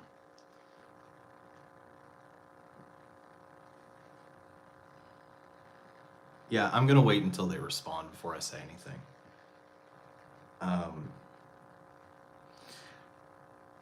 New. Okay. Yeah, Jonah, you're fine. I won't bite your head off because you're new. No, I've been famously anti-Dave Ramsey for a long time. It basically just started because when my channel was much smaller and when my content was pretty much exclusively focusing on personal finance, rather than just being an aspect of what I talk about, I had been working on my finances for quite a few years and I was pretty well self-taught. And all of a sudden, I started getting flooded with absolutely vile, hateful comments and basically nothing else. And come to find out what it was is that I started getting followed by all these people who were bought in, like followers of Dave Ramsey. And I was getting like two types of comments in particular. And one was, yeah, you're doing everything wrong. You have to do it this way. And the way that they were pointing it was whatever Dave would say. But it generally, like, it didn't really work in my situation. But they wouldn't take that into account. Like, it was just like, no, Dave says this, you have to do this, even if it's not optimal or doesn't work for you. So I was getting a lot of those, and they were being very unkind about it. But then the other type of comment that I was getting from the same people was something along the lines of they were basically trying to make it where they were forcing me almost to follow Dave Ramsey, and I at that point was just sort of like, why? Because at that point I'd been working on my finances on this personal finance journey for many years, and I'd never heard of Dave Ramsey. I'd never even heard of his name. And so when you've been doing this and you're almost kind of an expert in the field, at least an expert on your own finances, and then you get all these comments of these people saying like, well, this guy, you have to do what he says, and if not, screw you. And you're like, who is this guy? Like, how have I been doing this for years and I've never even come across this guy? He's just some random no one. And he really was, because like I started this channel back in 2014 and I had an older channel before that I made videos. So yes, Dave's been around for a really long time, but he wasn't big on social media and he wasn't big on YouTube. So when I was getting these comments, especially back in like 2015, 2016, Dave was a no one on YouTube. And I was getting like absolutely attacked daily by these people saying, you have to follow this one particular guy. And it was just like, who is he? And then, I mean, yeah, I'm not going to go into this like really deep, but I will say most of the baby steps don't apply to me anyway. I mean, I know my situation pretty well, and if I try to apply the baby steps to it, I would never get past baby step 2 if I did it that way. And just plain and simple, it doesn't work for me. So yeah, so I have to do things my own way.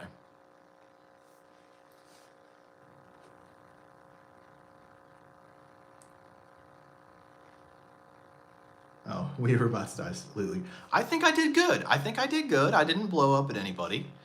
I mean, and that's fine. They came in and they asked a normal question.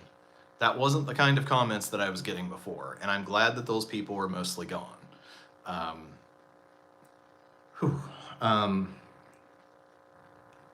Yeah. You know, one of these days, guys, when I have my life together and maybe when I'm doing YouTube more regularly, I will make a very detailed video breaking down why I don't follow Dave Ramsey. And we'll go over the baby steps and my situation, and I'll demonstrate why it doesn't work for me. I mean, of course, you guys know that's not the only problem I have with him. I'll explain the others too, but I think it's important to show that even if somehow I just was like, okay, fine, I'll do what he wants, it just wouldn't work.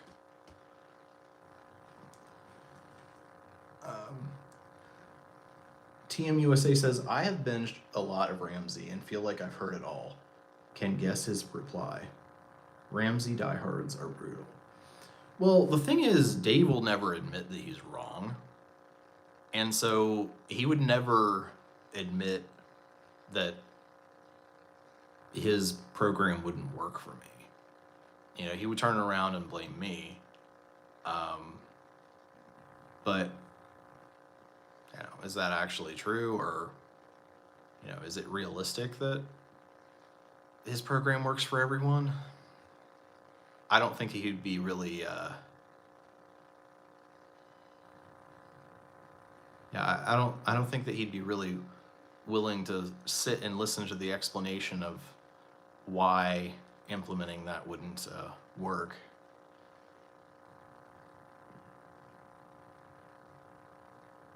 Oh yeah, we were about to die salute you. Graham Stephan thinks he is a know-it-all on the economy. Yeah, me and Graham, I think we're on good terms, but we've had words. Basically, when Graham was a lot smaller channel, we used to talk in the comments a lot, and I do agree with you that he talks a lot about the economy now.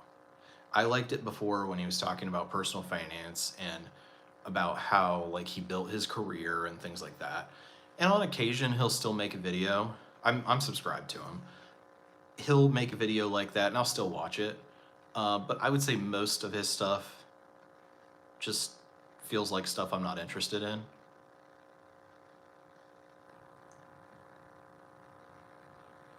Wait, we were about to die salute you says $1,000, pay off debt. Oh, you're doing the baby steps. I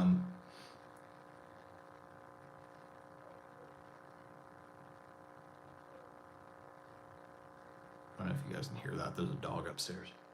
$1,000, yeah. Obviously, baby step one, pay off debt, which that would literally take the entire rest of my life if I did it that way. Literally just crunching the numbers, that makes no sense to do that way for me. I have to build income streams that will pay it off faster, and I have to do that first. And then 3 to 6 month emergency fund, invest 15%, and then this is where it goes totally off the rails for me. Pay college tuition of kids. Well, I don't have kids and I don't want kids, and if I did, would they go to college? And you know, if you're looking at it from my parents' perspective, they say it's not their responsibility to pay for kids' college, so those are all issues with that. Pay off house. Well, I don't have a house. Do I want a house? Why is that not optional? You know, so that's another issue there. Build wealth. Okay, that one's fine. We can do that. I think that's one most people should do. And then give. Kind of up in the air about that. I mean, I made a donation last year of $18.45 to a charitable organization. So I do some of that now. Not much, obviously, but I think you can do that the whole time.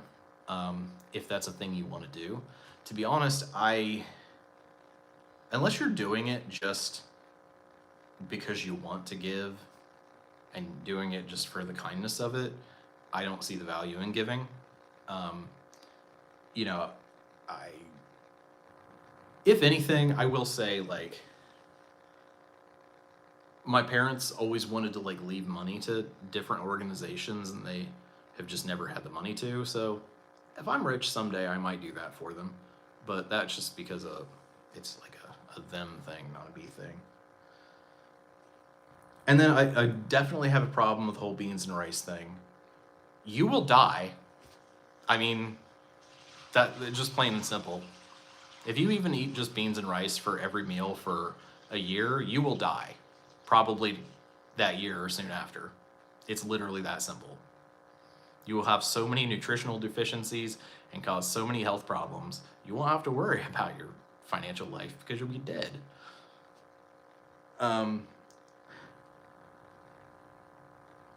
Sell your car, your wife, and kids, dog to get current.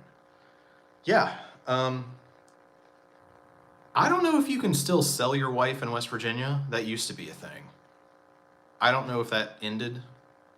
Kind of feel like nobody's done that for a while, but that definitely used to be a thing.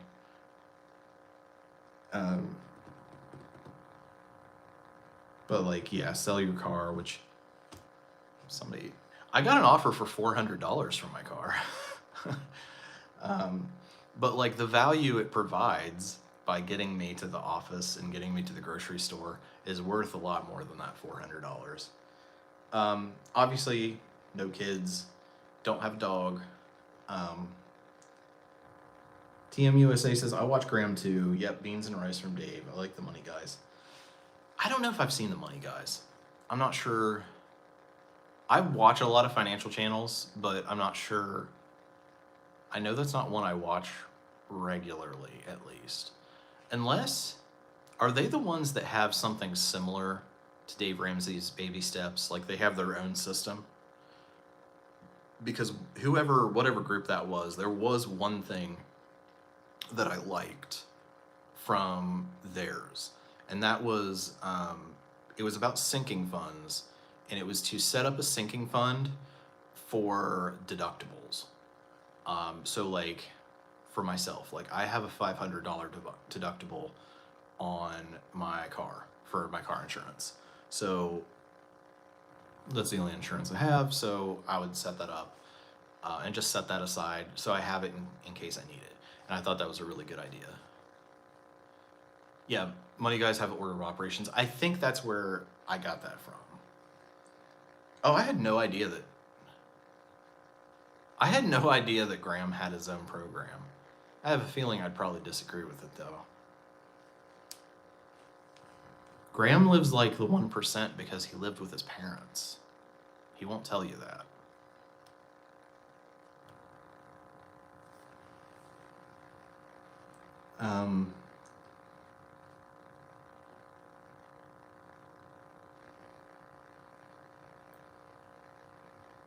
Oh, yeah, TMUSA, just deliver some pizzas and you'll get those loans paid off. Which, of course, is like terrible advice. That would take dozens of lifetimes to do at that rate, considering the pay and the expenses of the car. He expects people to not declare bankruptcy, and yet he did. That is true. And that's something I've never understood, not about him, but about the people who follow Dave Ramsey. Because I've literally had people say that they watch, like, I guess one of the things that they like about Dave is that he has made mistakes. And I guess his teachings are supposed to be the lessons that he learned from that. And I'm like, okay, I understand that point, but wouldn't you rather take financial advice from somebody who was good enough with money that they didn't make the mistakes in the first place? And they just straight out say no. And that's the big problem I have is like, I just feel like the person who knew not to do that in the first place is better at handling money.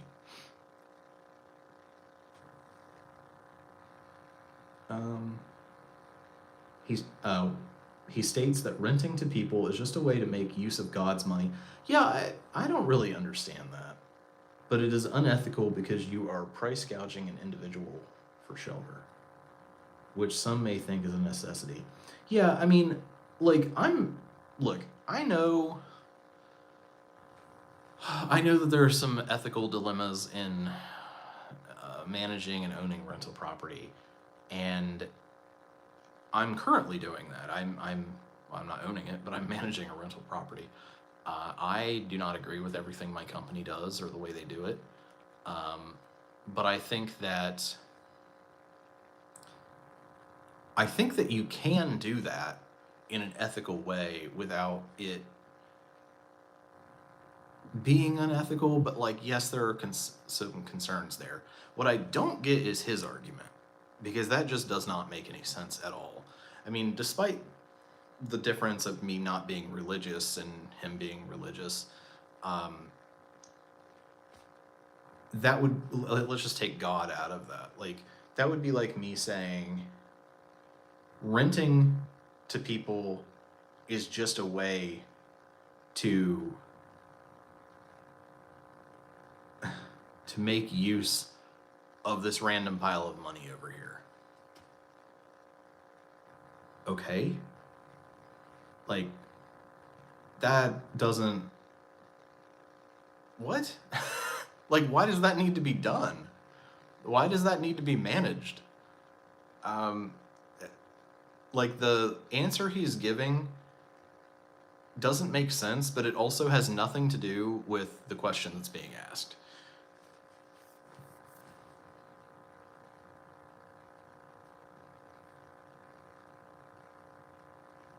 Okay.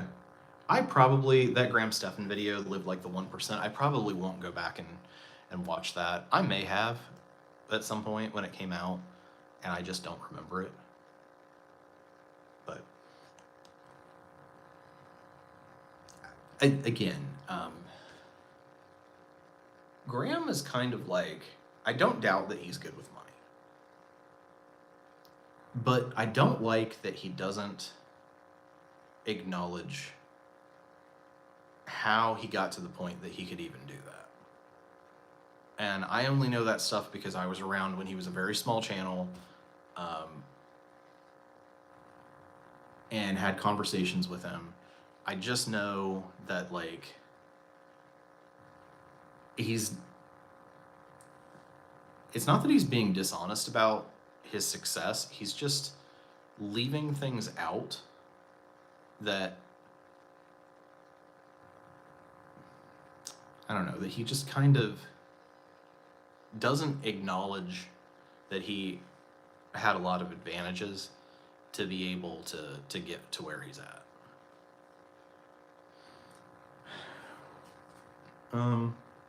TMUSA says yes, they have a sinking fund for your highest yearly deductible. See, for me, if I were to do that, and maybe I will at some point down the road, if I do that deductible sinking fund, instead of doing it for just the highest deductible, I would just have one sinking fund that's like, this is all my deductibles. Right now, I only have the one for the car, but if at some point I have higher ones, then I would just add them all those deductibles together into this one deductible sinking fund that I can pull from.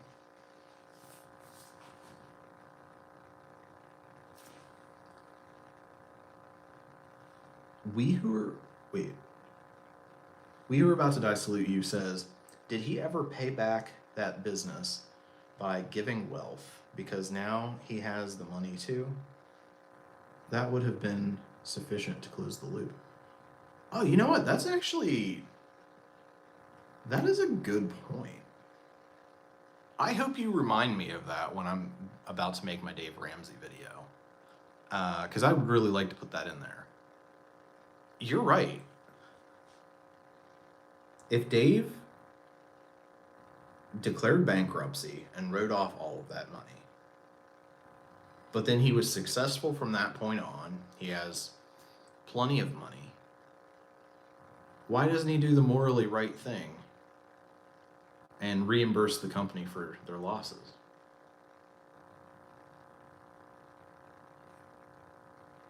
Yeah, someone should ask him that. We should call in. How quick do you think that call will get pulled?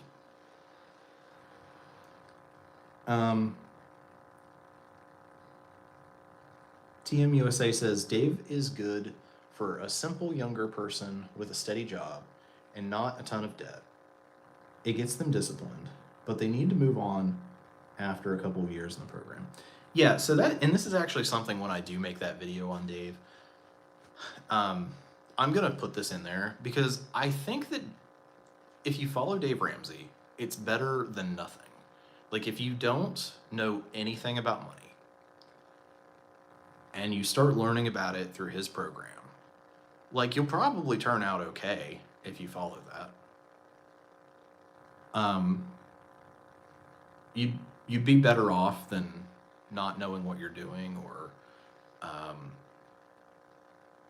or just like kind of trying to learn it on your own and messing things up. Like I do think that his knowledge is more valuable than no knowledge at all, even if some of it I think is wrong.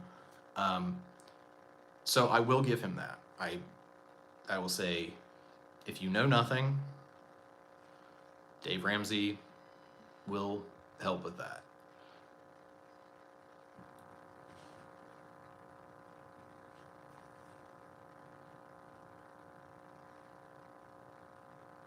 See, and this is, again, something I'm putting in that video. Oh, did you guys hear that? It's my back cracking. What I will put in there is I want to talk about Susie Orman, because I graduated high school in 2003, and everything I saw in the news, every article written for graduating high school seniors, even the books in the bookstore at the college bookstore, it was all Susie Orman. I mean, what was it called? The Debt Generation? I think that was her new thing, and that was us. That was, but that's the thing, is like when people come to me and they say, well, you have to follow Dave Ramsey, it's like, who? And that's because from my experience, he was not a well-known person. He was not, like Susie Orman I could see, right? You could be like, why don't you follow this person who's the expert? But instead I was getting these hostile comments saying, why don't you follow this random dude? It just doesn't make any sense.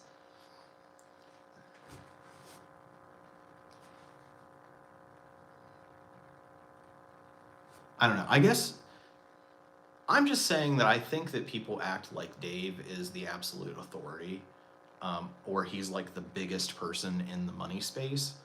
And I don't agree. From my lived experience, I just don't think that he is that, and because of that, I don't think that it makes sense that he would be the default person that you would have to follow. So it was like really confusing that was being insisted upon, but at the same time, like I was getting all this hostility, so that made it worse. And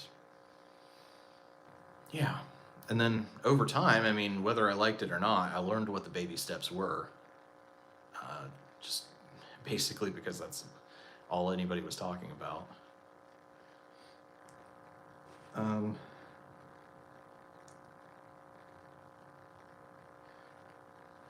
Oh yeah, you're right. So I actually haven't really thought about that.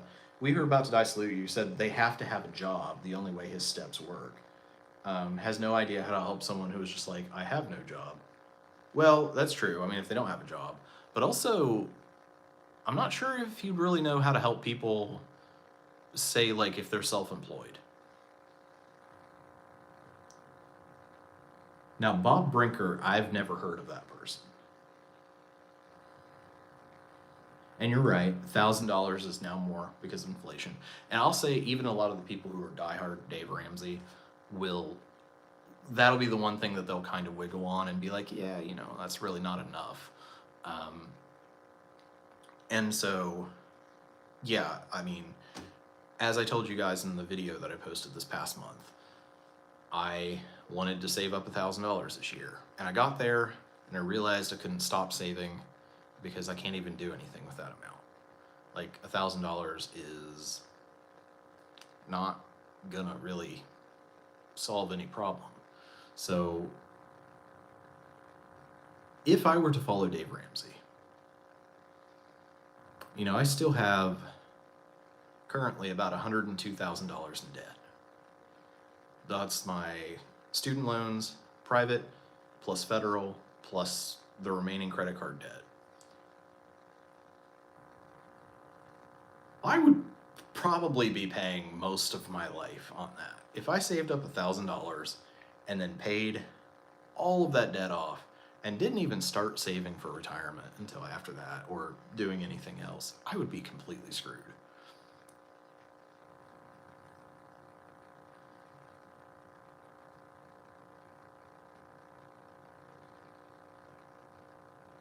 Yeah, you're right. $1,000 would buy gas, food, and utilities for a month. I mean, me, I only spend $30 a month on gas. But then again, my car doesn't go very far. I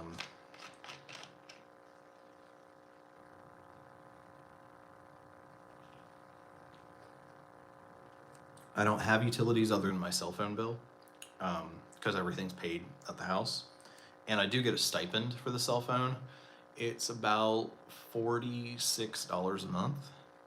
And then I just pay the difference. And then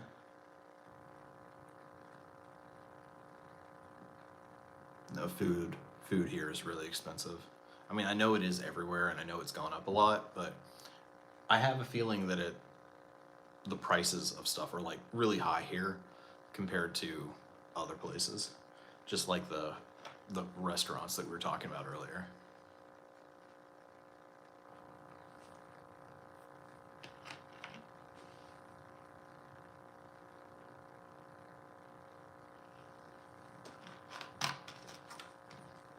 All right, we're just over 2 hours. I'm surprised. We don't have as many on as usual, but I wasn't sure anybody'd be here or if we'd have any comments. So, let me know if you guys have any other questions. I think we scared Jonah off with the Dave Ramsey talk.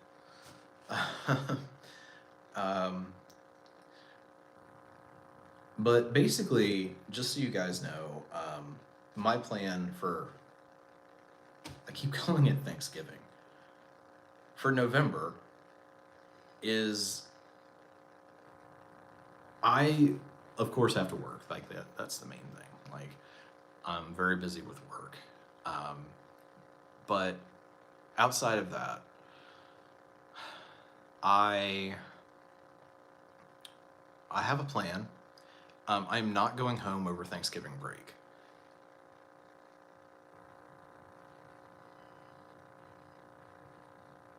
Yeah, you were here for an hour and a half. I know you said you were only going to be here for 22 minutes. But I do have a plan for Thanksgiving break. Sunday before Thanksgiving. Yeah, maybe. Well, I mean, I can work that out. I'll see about that. In California to visit my DD. Is that a designated driver? DoorDash? Oh, Dad. Okay.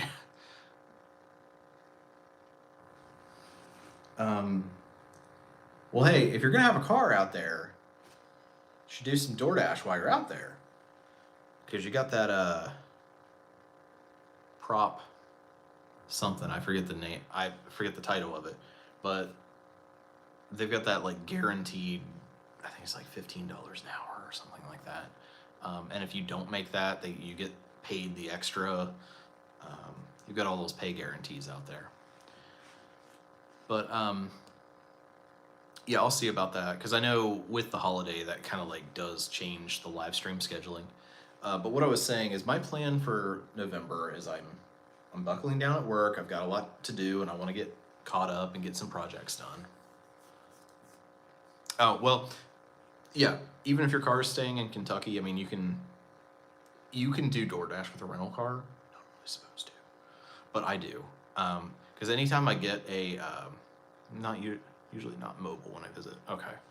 I was gonna say, so one of the ways that if I have to rent a car for something, that I kind of make up the fact that I have to spend that money is I will do DoorDash or Instacart when I have that car. Um, and I mean, yes, I still pay for the gas, but basically I try to make up some of the money I paid on the car by using it for a work purpose while I have it. Oh, I do.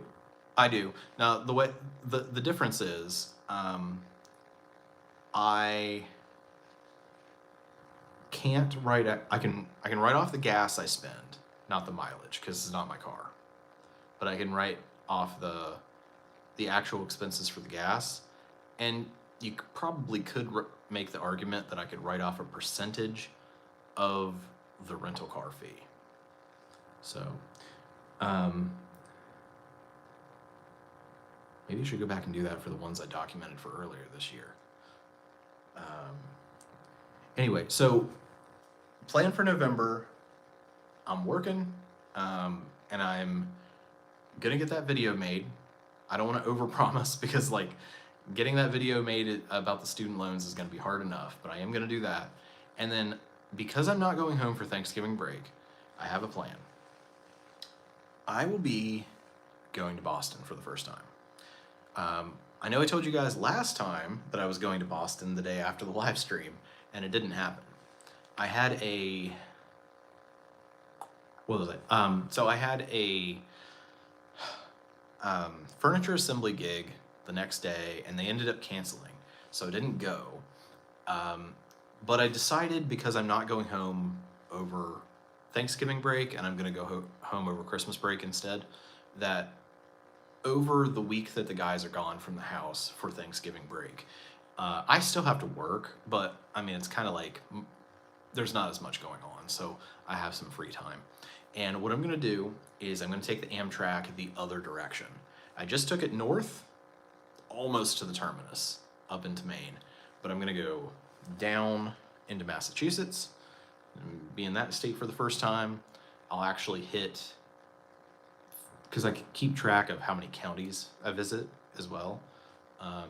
So I'm going to hit 3 counties by going to Boston.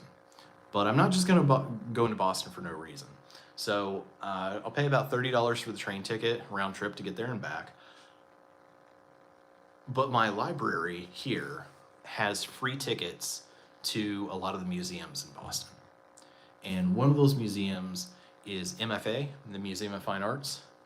And I'm not like super into like art, like fine art, but they have exhibits of like Egyptian and Roman artifacts and some of the cultures of ancient Mesopotamia. And I've never seen anything like that in person. And I guess I like more of like the statues and the architecture part of it. So they have some of that. I want to go see it. And in addition to that, I don't know if I've ever talked about this, but you guys know I'm into like family history, and I've done the DNA tests and stuff, and I post the results of those. But I have one and probably only one famous ancestor that I'm actually directly descended from. My 10th great grandfather is Dirk Hulse, and he's from Harlem, like not the one in New York, but the one in the Netherlands. And he was an artist, but he wasn't all that famous. Who is more famous is his brother, so my 11th great uncle. But he was basically the most famous artist from the Netherlands, Frans Hals. And the museum down there has one Dirk Hals painting. So there is a painting done by my 10th great grandfather. Now it's not on display, and I'm going to contact him beforehand and see if that's something that I could maybe see when I'm there. But if not, there are 3 paintings that Franz did that are on display, and I've never seen any of them, so I want to do that.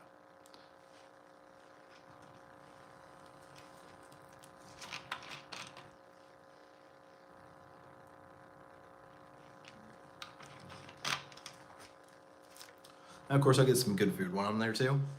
And by good food, I don't mean fine dining. I mean,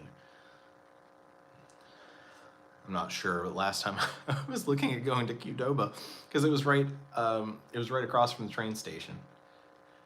But yeah, so I'll make a day of that, and that'll basically be my November. But I do have one other good piece of news, and I know this is going to get lost at the very end of this live stream, so I don't know how many people will actually see it. I'll put this in another video in January when I do the review for the entire year of financial goals. But that video I made last month, there's been a big change from that already. I know that I said that I had like $400 and some left to pay on my invoices for the lawsuit for the depositions. And that company merged or was acquired by another company. And so all of a sudden my invoices disappeared. And I contacted them about it, and they were just like, no, it's fine. We wrote it off. You don't owe anything. We're not going to pursue collection. And because it's under $600 that I still owed, I'm also not going to have to pay like 1099-C. There's no cancellation of debt. So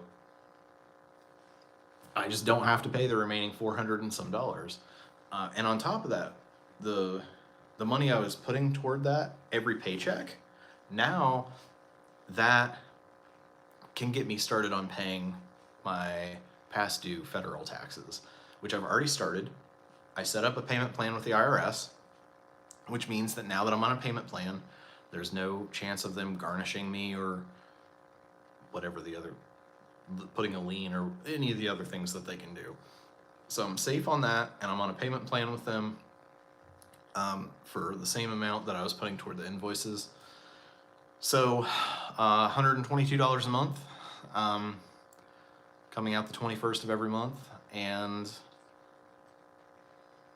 now I know what those balances are, and I can start paying them off. And yeah, so it's just like kind of a huge windfall that I don't have to pay that, and because I don't, it jumps me a few months ahead on getting the past due debt paid off. Yeah, so We Who Are About to Die Salute You says Dunkin' Donuts. Are you saying that's where I should eat when I'm in Boston? Snowball. Yeah, it's not exactly Snowball because it's the same amount. Like, I was paying $122 a month, and then I'm just shifting that to a different thing. Right, in time for winter. So it's not like I paid off one thing and then I'm adding that to the payment that I'm doing on the other thing. I wasn't able to make payments toward the taxes at all. So I'm just taking that first payment and then starting to pay the taxes with that payment. But at least I got started. It actually solved a lot of problems. And so I owe, for 2023 and 2024 combined, approximately $6,000 to the IRS. And I will still pay not state taxes for those years, because I don't owe state taxes in Ohio, but I do owe municipal and school district taxes for those years. So I'll pay the federal off first, then I'll switch that payment over to get those smaller taxes paid. And in the meantime, as part of that massive email project that I'm working on, and I work on it literally every day, at least getting through 10 emails. I'm going through 2021 and 2022's unread emails, and I'm compiling some deductible things, some notes that I needed to make, some links to tax papers. I'm getting everything together to be able to file 2021 and 2022's taxes. And it's like a huge ordeal to get all that organized because my life was pure chaos in those years. So I wasn't organized like I normally am. I might have written some stuff down here and there or taken a screenshot of something. I have to go through all that to find this, but I'm going to do my best to get that stuff filed. And 2021 is going to save me because most of my income in 2021 was unemployment. And you don't owe FICA taxes on unemployment, even though it was paid as 1099, but you don't owe FICA taxes. So I'll still owe like 12% as the share of federal income taxes, but it won't be like these amounts that I'm paying off now, the $3,000 from 2023 and the $3,000 from 2024. It'll be a lot less than that. So I'll get 23 and 24 paid off, 21 and 22 filed, but as far as getting 21 paid off after I'm done with the other two, that one won't take nearly as long. So that's just kind of where those are. It's going to take a while. I'm getting there, but yeah, it's still going to take a while. And I am expecting a fairly large refund for 2025, so that'll help speed up that process. That'll go toward that.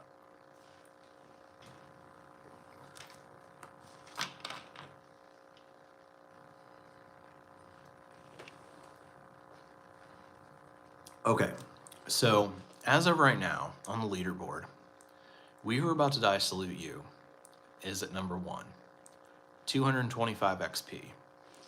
TM USA is 75 XP at second place. John is at third place with 75, so they're actually tied. I'm not sure how they came up with that ranking. Jonah is in fourth place with 50 XP. And then actually tied, although it lists in fifth place, is Dragon Shores at 50 XP. All right, so we've been on for over 2 hours. I think there's still 10 people on, but no one's commenting anymore. So I think people ran out of questions. I think I told you guys everything that I had to tell you. When am I going to evolve is the question.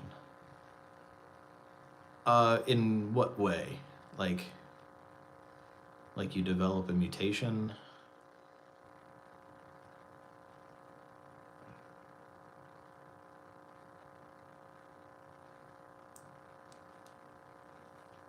But I was going to say, if there aren't many questions, I'll probably end the stream soon. But when are you going to evolve?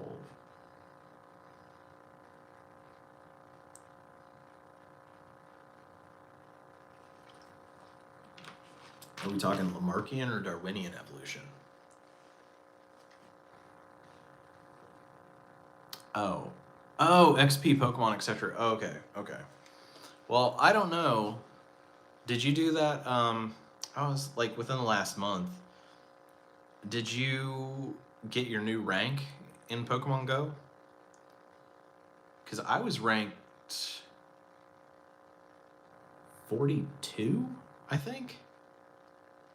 When it went up to 50, I think I was 42, or maybe I was 41. And I'm pretty sure with the new ranking system, I'm 61. And I think it goes up to 80 now.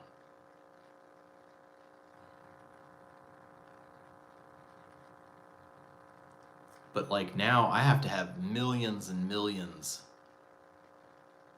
Oh, okay. I don't play any of the other Pokemon games. I don't actually, it's funny because the 2 games I actually play, I don't know anything about them. I just like actually playing the game.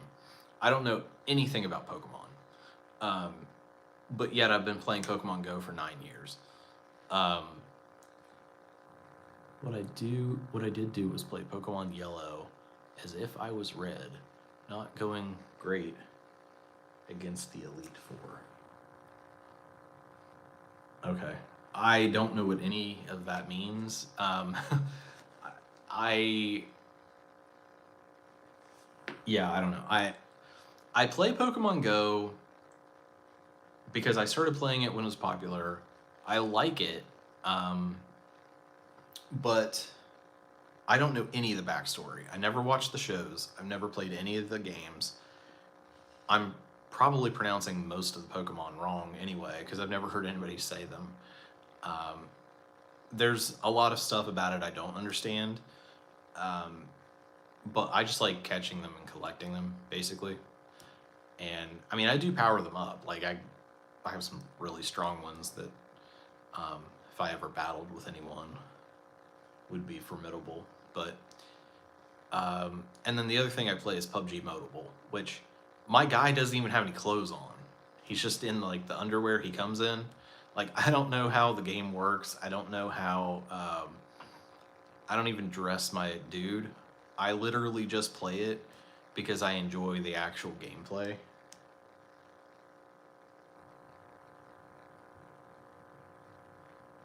Pokemon Go is not just about catching. I mean, that's part of it. And yeah, like to fill your Pokedex. You can fight them, you can trade them. Um, they've added so much stuff to the game. There's like routes you can walk. There's a lot. I mean, you could spend hours and hours every day in there. But yeah.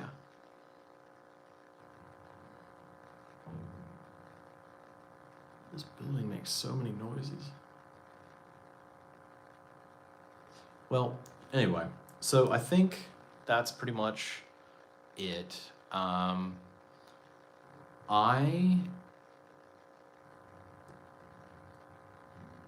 think I'm gonna let the stream end. I'm glad we do have ads going, so see if that makes a difference this month. And yeah, like I said, I don't want to overpromise anything, so all I'm trying to do for next month, I will get that video out about the update to student loans, and then we'll do the live stream, and I'll consider Thanksgiving and working around that. Yeah, and then when I get back, I can tell you guys about my trip to Boston. So that's pretty much it. If anybody's watching this back later, oh yeah, your usual bedtime's 10:30. Mine's usually about 4 a.m. So I'll be up working for a while. I'm here at the office anyway. So but yeah, if anybody is watching this back later, feel free to comment. I am kind of bad about getting back to people, but I do read all the comments. So you can do that if you want to message me. And if you want to have a conversation with anybody else from the community and you missed the live stream, you can go to my channel page and then click on community, and you can post on there. It's YouTube's version of Discord. And so far it's just me posting, but you guys can create posts and talk with each other on there as well. So anybody who would like to start a conversation and don't want to wait to the next live stream, you can do that too. So, all right. Well, I think that's all the comments. So I'm going to go for now. And sometime before Thanksgiving, I will have that update video for 5 years of everything going on with student loans. So just look out for that. And I'm gonna go get some more caffeine before I fall asleep.